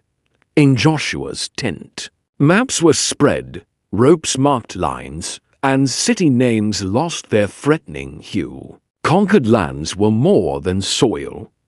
They were a reminder that God walks with his people when people walk with God. Before bed, Caleb walked to the stone marker the boys had stacked to commemorate the day. He touched one of them, felt the chill of the fallen night, and said softly, "There are still giants. There are still hills. There are still doors. But there is also the hand that stops the sun." He raised his eyes to the starry sky, and his heart responded with a short psalm made of dust and hope. Then he returned to the tent, lay down on the ground, and let sleep cover the memory of the battle with a peace like a cloak. As he closed his eyes, however, a question throbbed, sharp as a promise and a call. If even the sun stood still, could the promise fail? The day after the sun stood still began with a strange silence, as if even the wind feared to disturb the camp. The warriors awoke, still astonished, repeating to one another the miracle they had witnessed. But Joshua gave them no time for long contemplation. The map of the promised land was still covered in enemy names, and victory would only be consolidated when the hearts of the people learned that faith is not nourished by past memories, but by present obedience. "Prepare yourselves," he commanded, his voice firm as steel. "Today we will see the downfall of the kings who mocked the living God." Caleb stood behind the commander, watching Joshua's steady gaze. There was no arrogance in the man, only firmness. He knew he commanded not just warriors, but an entire nation shaped by the desert. Now Israel marched against 5 coalition kings, kings who had exploited the weak, sold entire peoples like cattle, and built altars to stone gods. Their banners were painted with arrogance, their spears still dripping with innocent blood. Injustice cried out from the ground, and God's justice responded. At the mouth of a cave, the 5 kings lay hidden, cowering in defeat, their pride now covered in dust. The men of Judah sealed the entrance with large stones until Joshua arrived. The entire camp gathered, and the place seemed to tremble like a judgment hall. Joshua raised his voice before the congregation. "Bring the kings out of the cave. Today you will see what the Lord will do to all your enemies." When they were brought in, the people murmured, crowns fell, tunics torn, eyes once inflamed, now empty of hope. Caleb felt the weight of the scene. For years he had watched his brothers die in the desert, waiting for this moment.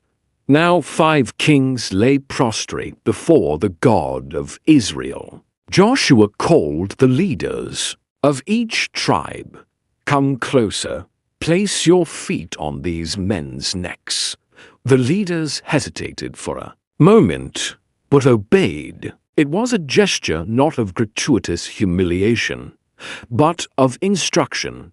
The entire army watched, and Joshua proclaimed, "So the Lord will do to all your enemies against whom you fight. Do not be afraid. Be strong." The answering cry echoed like thunder. Amen. Israel's heart burned. It was not human triumph, but divine confirmation. Caleb, standing beside his tribe, stood firm, his eyes fixed on the young warriors, holding spears still stained with hail and blood. He knew they would never forget the sight. Kings who had seemed like gods, now reduced to dust. The trial was swift. Joshua gave the order, and the swords fell upon the kings. Their bodies were hung from trees as a testament, and at dusk they buried them back in the cave, where they had tried to hide, covered by the same stones that had imprisoned them. It was the end of a coalition, the end of a pride that for years had crushed the poor. Then Joshua raised his hand and commanded, "Burn the enemy's standards." Flames rose to the sky, consuming banners embroidered with symbols of false gods. The flames danced, and the people watched in reverent silence.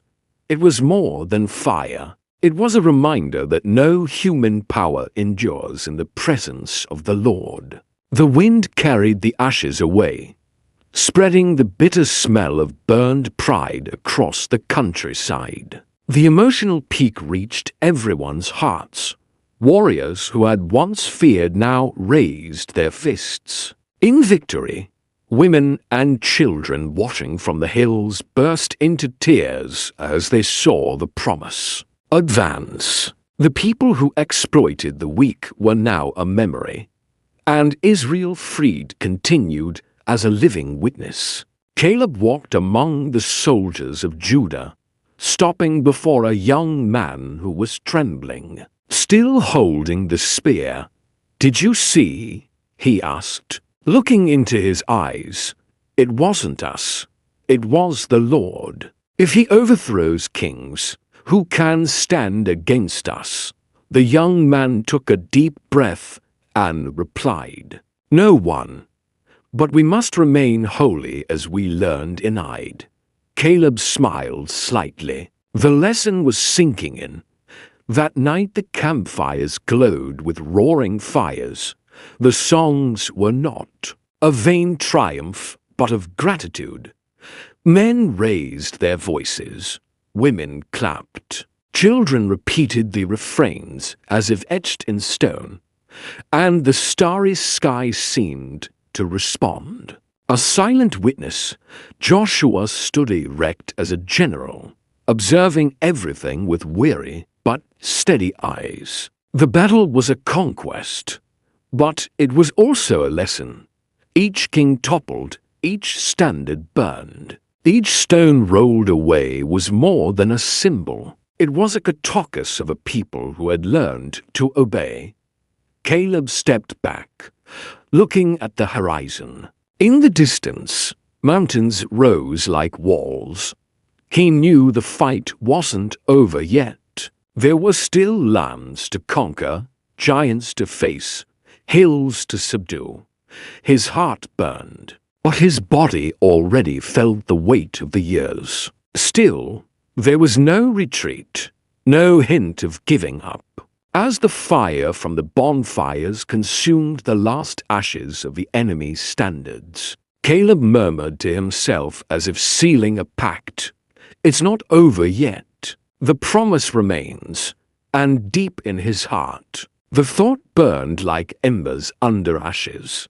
But there was still a mountain of giants left. The fires of the campfires still licked the crackling of the burned enemy's standards. When the rumor spread through the camp, the division of the land had begun. Amidst suppressed laughter, leather maps and stakes driven into the ground, new names were being created for ancient valleys. Yet beside each victory chant, someone murmured the same reminder like a wind scar in the air. There was still a mountain of giants. Caleb straightened his torso, took a deep breath, and walked to Joshua's tent.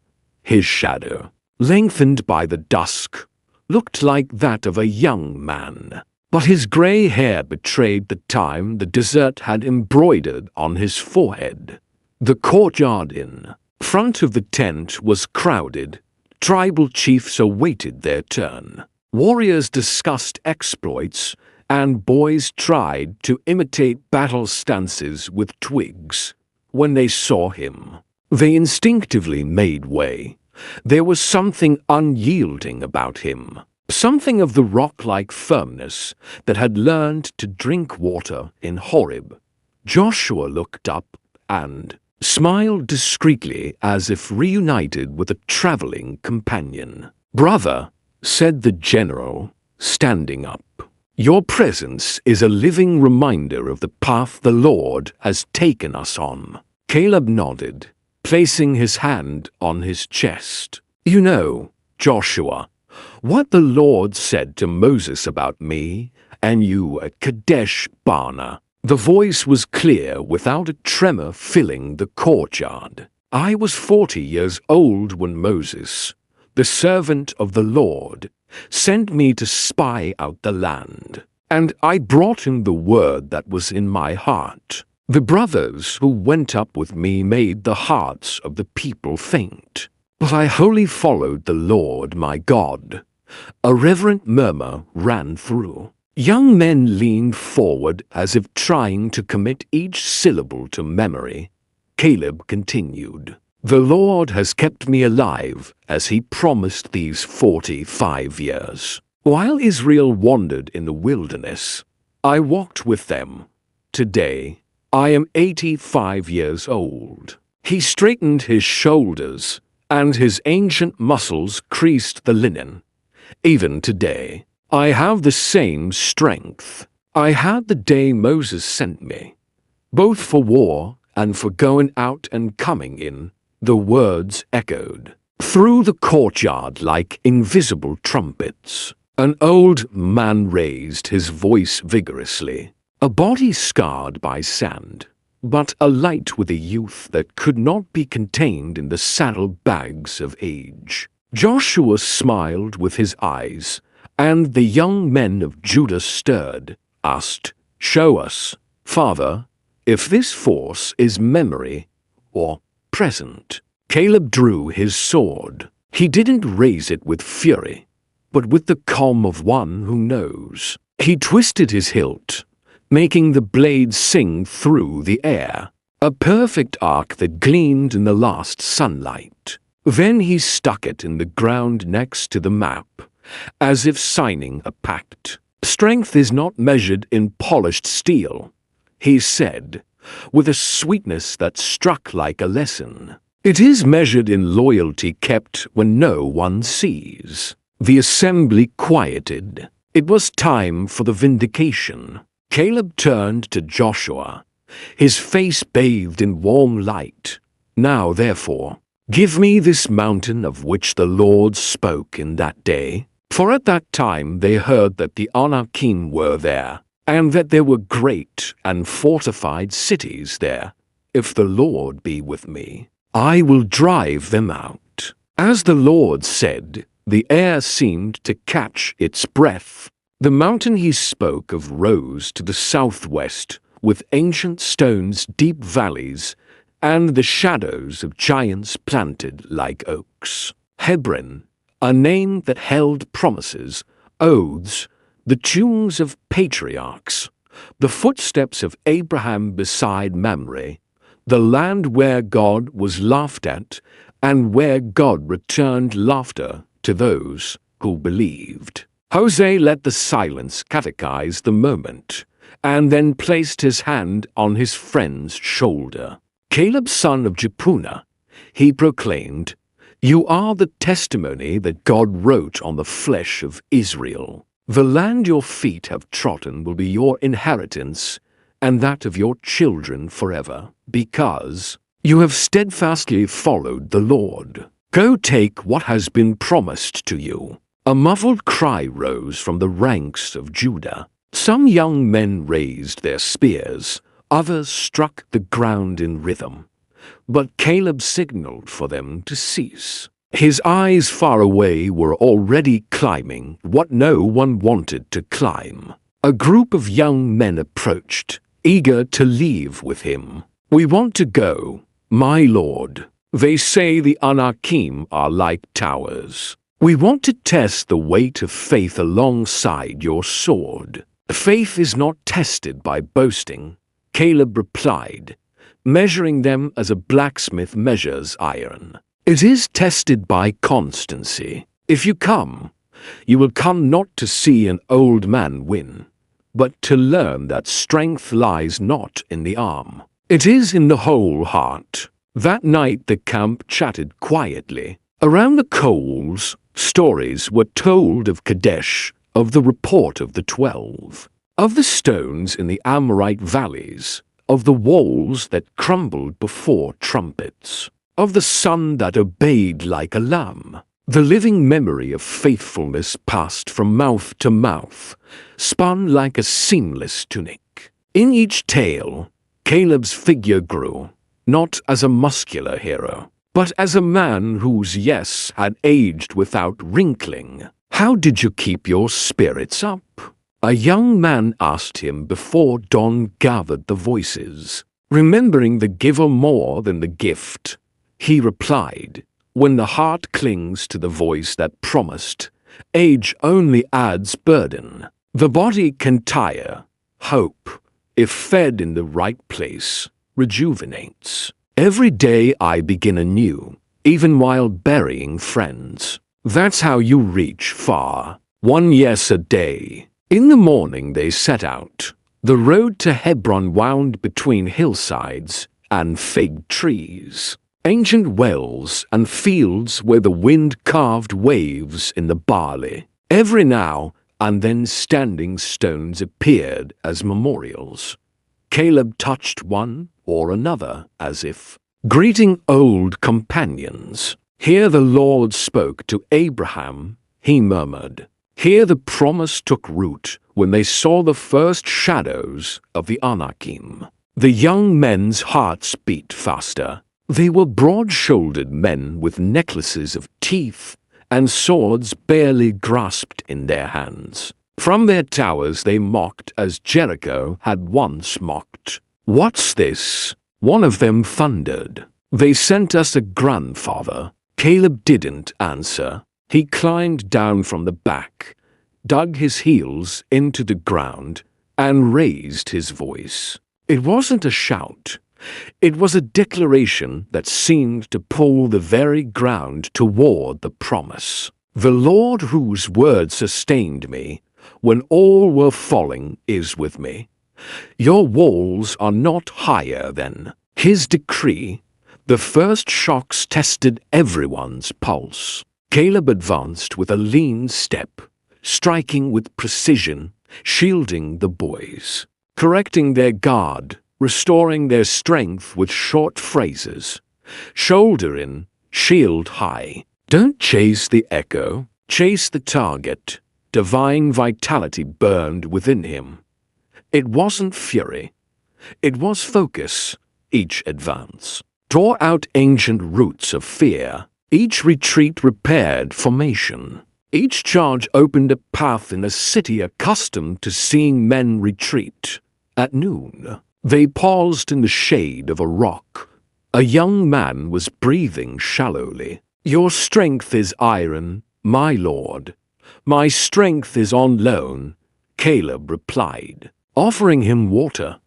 "He who loves the giver is never without resources." When they returned, the rumors changed direction. The Anakim, accustomed to winning by size, discovered too late that the eternal youth of faith is not measured in elbows, but in columns of trust. From house to house, courtyard to courtyard, step by step, Hebron began to unlearn the hymn of pride, And the children of Judah learned a new song with the rhythm of obedient steps and the rhymes of faithful promises. As dusk fell, the horizon turned gold on the hills. Caleb climbed to the highest terrace, raised his sword, and held it suspended for a long moment until the sun kissed it. The city fell silent. There was no speech. There was a whole man erect, breathing a promise fulfilled and yet to be fulfilled.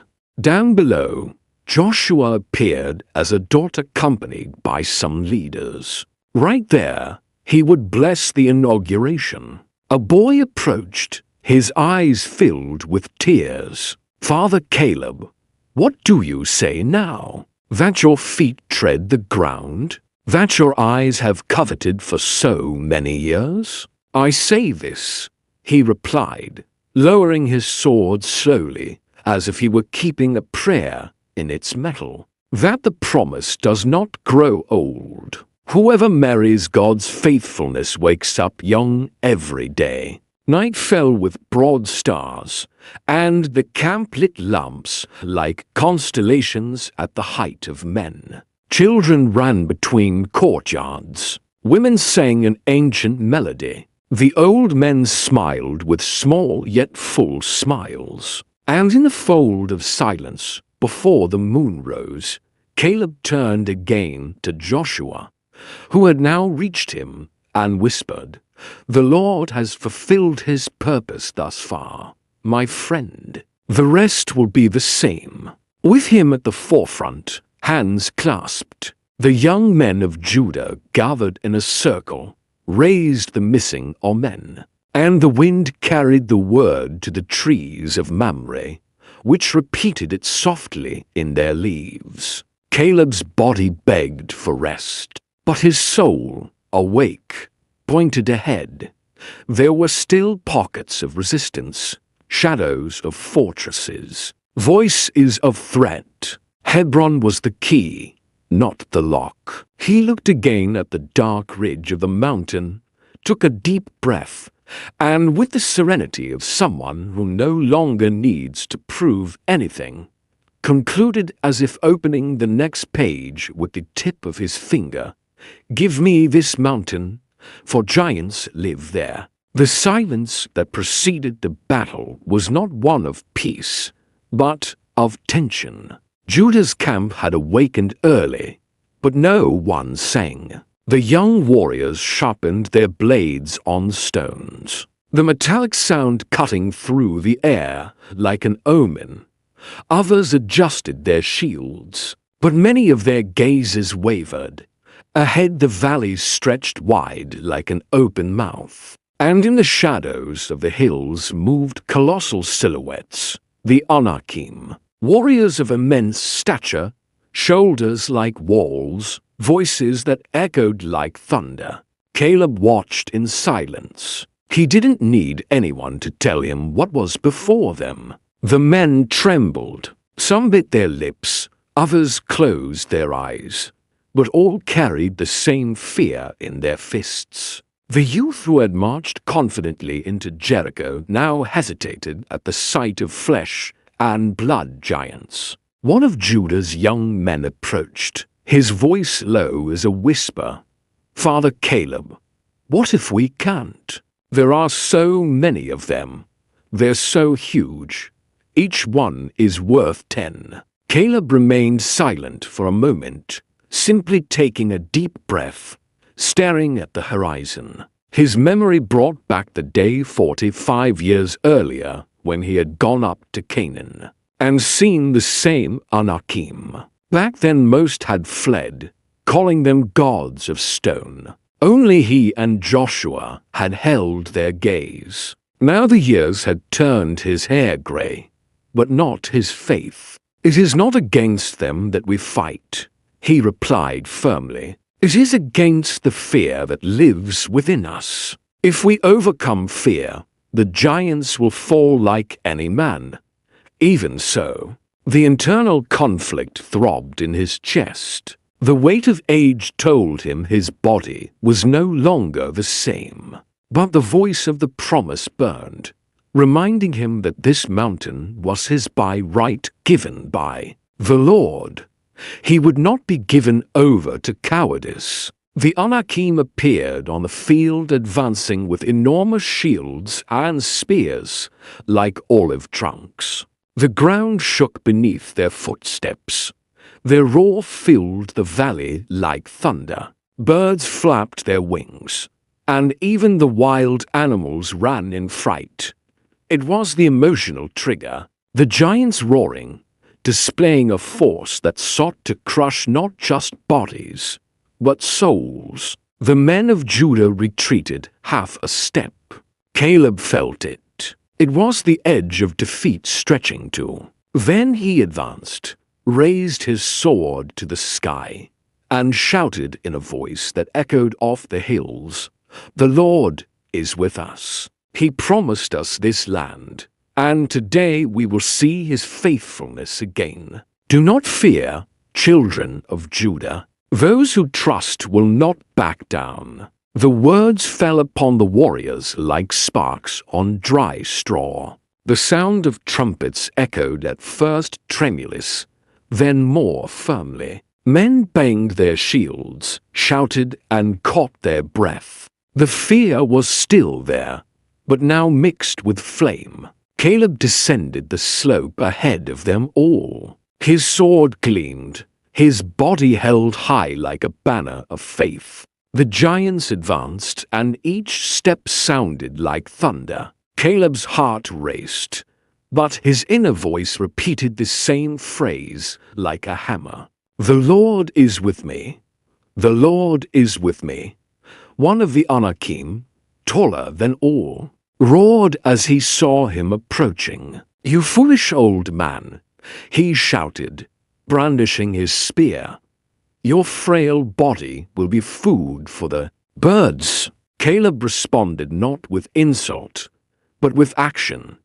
He clenched his fist, raised his sword with surprising vigor for his 85 years, and advanced. The inspired boys of Judah followed him like a swarm. Dust rose from the ground, mingling with the sound of trumpets, war cries, and the roar of the colossuses. Spears clashed against shields, iron clashed against stones, and the valley filled with thunder.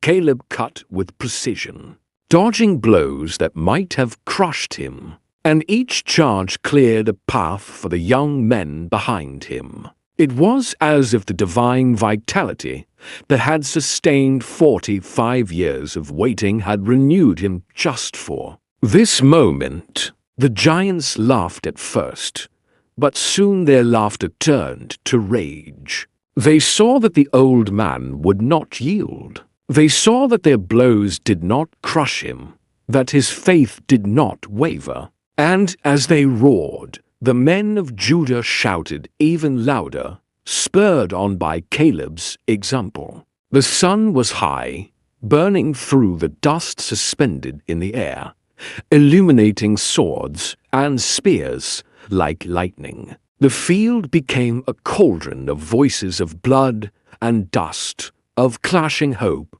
and fear. And in the center of it all, Caleb standing tall, sword raised, advancing as if he were 20 again. The hills echoed, the heavens watched, and the promise was fulfilled with every step taken against the Colossi. With sword raised, he advances against Colossi. The blow that split the line of colossuses was not the strongest. It was the most accurate. Caleb's blade sliced through the air like an obedient memory, grazing the rim of the first Anakim's shield, and scratching his bicep, forcing him to retreat. To steps, the giant roared, and the valley responded with a chorus of mingled voices. Steel, dust, breath. The young men of Judah closed the semicircle, and the formation advanced a body. At the edge of the slope, Some women watched with their hearts in their throats, and boys, their courage still fresh, clenched their fists with each crack of iron. "Shoulder in," Caleb shouted without missing a beat. Shield high, eyes on the target. The second Anakim came like a chariot without brakes, an olive trunk for a spear. Caleb turned his hip, let the barb whiz past, and with his heel wedged the ground to return the force in a short arc of his sword, which touched the Colossus's hock. The giant fell to his knees, spitting curses that had never known defeat. Around him, warriors hesitated for a breath. It was the silent observation that precedes astonishment. The old man, alone at the front of the line, had overcome what youth had thought impossible. "They bleed," whispered a young man, his eyes alight. "Then they fall," replied another, his voice rising. "If they bleed, they fall." 3 Anakim brothers, names the cities whispered like thunder, Sheshesi, Ammon, Talmi, closed the siege. Caleb felt for a moment the weight of age biting into his lower back. The internal conflict tried to raise its head. Time against promise, sand against blood, weariness against focus. He took a deep breath as in the desert, when there was only bread from heaven and water from the rock, and answered inwardly, "The Lord is with me. Come, you towers of flesh," he said, raising his sword, not as a vain challenge, but as a prayer that opens the way. Today, the Lord closes an old chapter. Ammon dove first, striking downward. Caleb took a half step to the left and heard the ground crack where the enemy's blade struck. He swung his fist, biting into his forearm with steel, and the giant's weapon flew. Sashai, furious, tried to grab him as if uprooting a bush. Caleb ducked under his massive arms, and with a snap of his hip, drove the tip between rib and chest. The roar turned into a gurgle. Talmi, the largest of the 3, came last, laughing with his enormous teeth bared. "You will laugh on the ground," said Caleb, and he went to meet him. The impact sent dust swirling. A Talmi's spear swept through the air. Caleb dropped to his knees to escape, his torso supple as a hunter's bow. The Colossus tried to crush him with the shaft, but the elder caught the wood in the crook of his elbow, twisted with his weight, and cleared a half-step advance. It was enough. The blade swept diagonally from hip to shoulder, cutting through hide and pride. Talmi staggered, his eyes frozen in amazement as if the mountain itself had shrunk within him. "Now," Caleb shouted. Judah responded with a tidal "Bush." The young men trained in the rhythm of short orders entered the breaches, shields creaking, knees firm, blades like syllables. The Colossi, who had started laughing, were already sweating fear. And amid the din, the twist rose. The whisper that became a cry, the eldest defeated the greatest. "You see, son," said an elderly man, panting beside his grandson, "the youth of faith has no wrinkles." "I want to grow old like this," the boy replied, his tears mixed with the dust. The battle now sang in the tone of change. Ammon fell first, his head striking the stone with the sound of a cracked bell. Siji fell face down, his fingers digging into the earth that would not save him. This left Talmi what he called a shadow of stone and laughter of thunder. He wanted to flee to the terraces of Hebron, but his feet weighed like ancient guilt. Caleb reached him on the ramp and spoke without shouting. his voice clear as a sharp blade. "This mountain is a promise, not a trophy. Come down from your throne, giant." Talmy spun a blind blow of desperation. Caleb entered the guard. The old desert lesson in his sinews: short step, clear pulse, whole heart. The sword found the point between collarbone and neck, and the body of the last great Anakim trembled. For a second everything fell silent: the wind, the birds, the boys on the hillside. The old men with trembling hands, the young men with heaving chests. Then the giant fell. The emotional trigger went off like a clarion in the people's chests. The last giant falling, the warriors of Judah stopped, eyes wide. Some let out the scream they'd been holding since Jericho. Others fell to their knees. Others embraced those nearby. Caleb, sweaty, dusty, the enemy's blood spattering the linen, planted his feet on the stone step and raised his sword to the sun. It wasn't arrogance. It was surrender to the God who honors the faithful. To the Lord belongs the victory. He cried, "To him is the strength. To him is the inheritance." From the foot of the mountain, Joshua approached with the leaders of the tribes. His gaze met Caleb's, and they both smiled with the gratitude of those who have seen God do the impossible. More than once, Joshua raised his hand, and his voice came like a decree. "Today, the word of the Lord has been fulfilled in the sight of all Israel. Because you have wholly followed the Lord your God, he will be your inheritance and the inheritance of your descendants forever." An amen rolled downhill like a good avalanche. The gates of Hebron were thrown open, and the courtyards once filled with mockery now welcomed songs. The strange altars were toppled. The stones daily fell. The ancient dust rose in columns, and the city breathed a new air. Kirjath Arba, the city of the greatest of the Anakim, forgot the name of pride and returned to being called Hebron, a place of alliances and embraces. "Flag!" shouted a captain.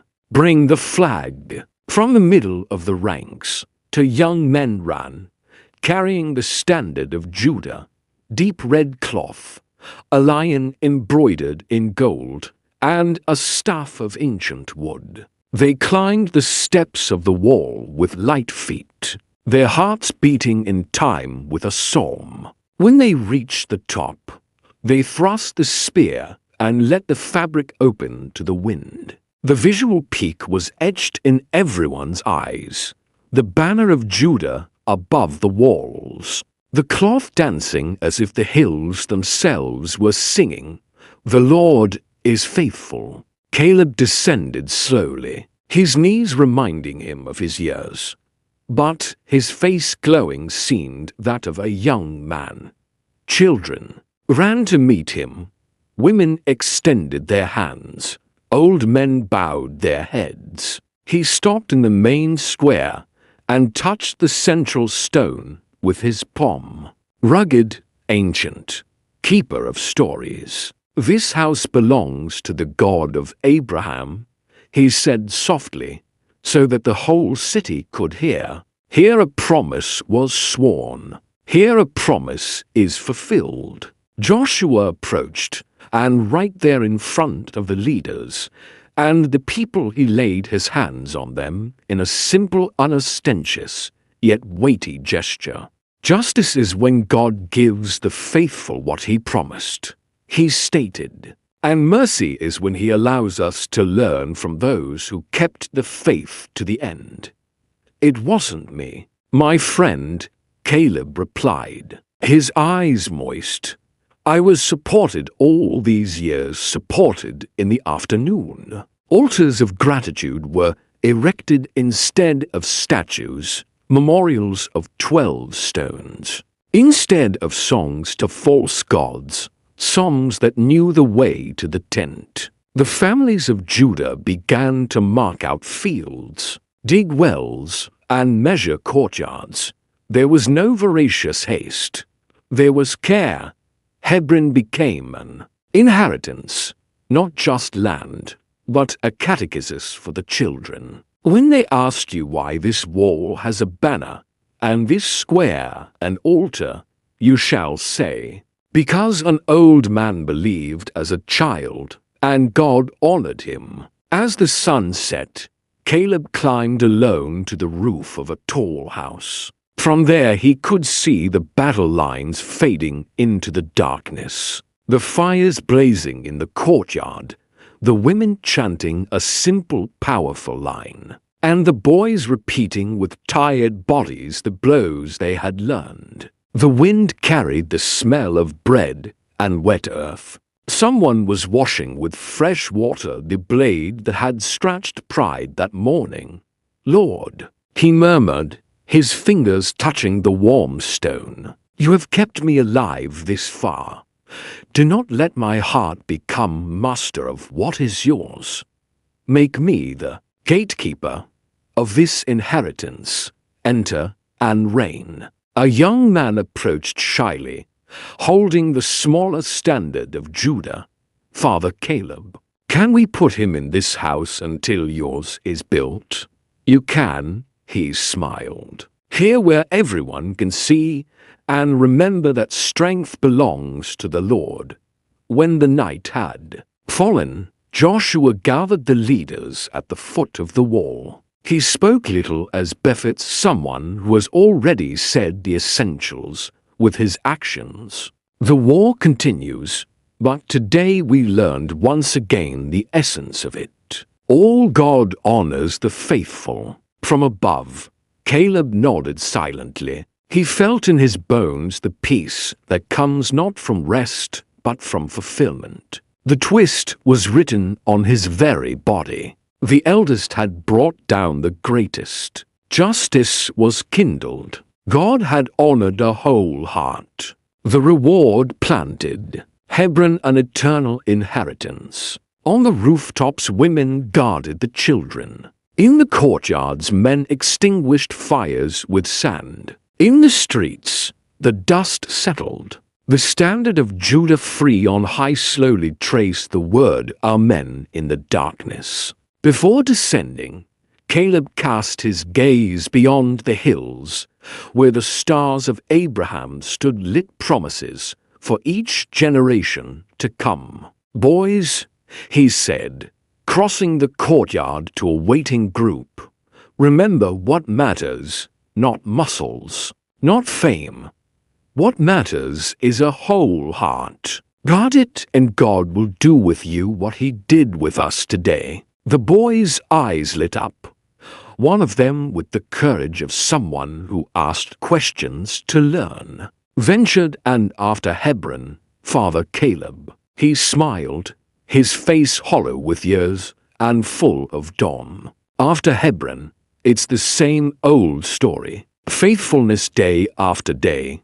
God signs the rest. Outside the wind turned the page of the night and played with the flag high on the wall. Silence replaced the trumpets, and the city breathed a new future, not made of bronze and shouts, but of obedience and memory. And in that pause between the last spark and the first dream, the narrator of the story, who is time itself obedient to the author, took the echo of the footsteps far away, kept in his chest the sound of the last giant falling, and with the voice of someone announcing dawn, wrote in the space that no one sees, but every heart hears. And the name of Caleb would echo through generations. The wind blew gently over the hills of Hebron. The scent of vineyards mingled with the aroma of ripe olive trees. And the city that had once roared with the voice of giants now rested in peace, enveloped by soft songs and children's laughter. I, on a simple terrace, seated on a carved wooden bench, sat Caleb. His hair, once black and then gray, was now as white as the wool of the sheep grazing in the valleys. His hands, which had so often held his sword, rested on his staff. His eyes, however, still shone as brightly as the day he first saw the promised land. He looked at Hebron. Every stone spoke to him of battles. Every field reminded him of prayers. Every street echoed with the footsteps of a people who had learned to obey. He was old but not weary. He was aged but not defeated. The peace that reigned over the city was his greatest victory. More than any fallen colossus, more than any raised flag, a boy, his blood grandson, approached slowly. "Grandfather, is it true that the Lord gave you this city because you never gave up?" Caleb smiled, stroking her head. "It wasn't my strength that brought Hebron, my son. It was the Lord's faithfulness. Time may wrinkle the skin, but it doesn't erase the promise. Remember, those who keep their hearts completely for God receive in the end what seemed impossible in the beginning." The boy settled down beside him, his eyes fixed on the same landscape. "But the giants, weren't you afraid of them?" "Of course," Caleb replied, chuckling softly. "But courage is not the absence of fear. It is choosing to obey even when trembling. The secret is to remember that he who promised is greater than anything that stands against us." The sun was setting, scattering gold across Hebron's walls. Women brought water jars. Men gathered tools, and families gathered round fires. The city breathed peacefully like a sealed inheritance. Caleb lifted his face, feeling the warmth of the sun touch his skin. His eyes welled up, not with sadness, but with fulfillment. "Lord," he murmured, looking up at the sky, "you have kept me until now. You gave me the mountain you promised me, and you let my eyes see this peace. Your word did not fail, and I was only able to remain standing because you sustained me." He took a deep breath and for a moment let his mind wander beyond the years, beyond the walls of Hebron, beyond the fallen colossuses. He thought of future generations, of the struggles yet to come, of giants with different names, but no less fearsome. He smiled because he knew the secret to victory lay not in brawn, but in perseverance. "Today you too will face giants," he said, as if speaking not only to his grandson, but to all who would one day hear his story. "Some will not be shaped like warriors, but rather like doubts, injustices, and pains that weigh more heavily than swords. Do not forget, the same God who gave me Hebron will give you victory if you keep the faith until the end." The boy attentive held her hand. "So if I believe, I can also achieve a lot." "Yes, you can," Caleb replied, smiling. "Every generation has its mountains. Your faith can conquer mountains, too." Silence enveloped the terrace. The sun, as it set, covered Hebron with a golden mantle, illuminating walls, fields, and vineyards. It was as if the sky itself was signing the final scene in the life of a man who dared to believe. When everyone else retreated, and in the last frame that time recorded, there was Caleb, old but full of eternal vigor, looking at his city in peace, crowned not by gold, but by perseverance. Thumbnail: Your faith can also conquer mountains. If this story spoke to your heart, 2 other videos will appear on your screen with biblical characters who also lived promises and miracles. Click subscribe to the channel and leave your like. May the same God who strengthened Caleb in his old age and led him to conquer Hebron also strengthen your faith, because sometimes the greatest victory comes after the long wait.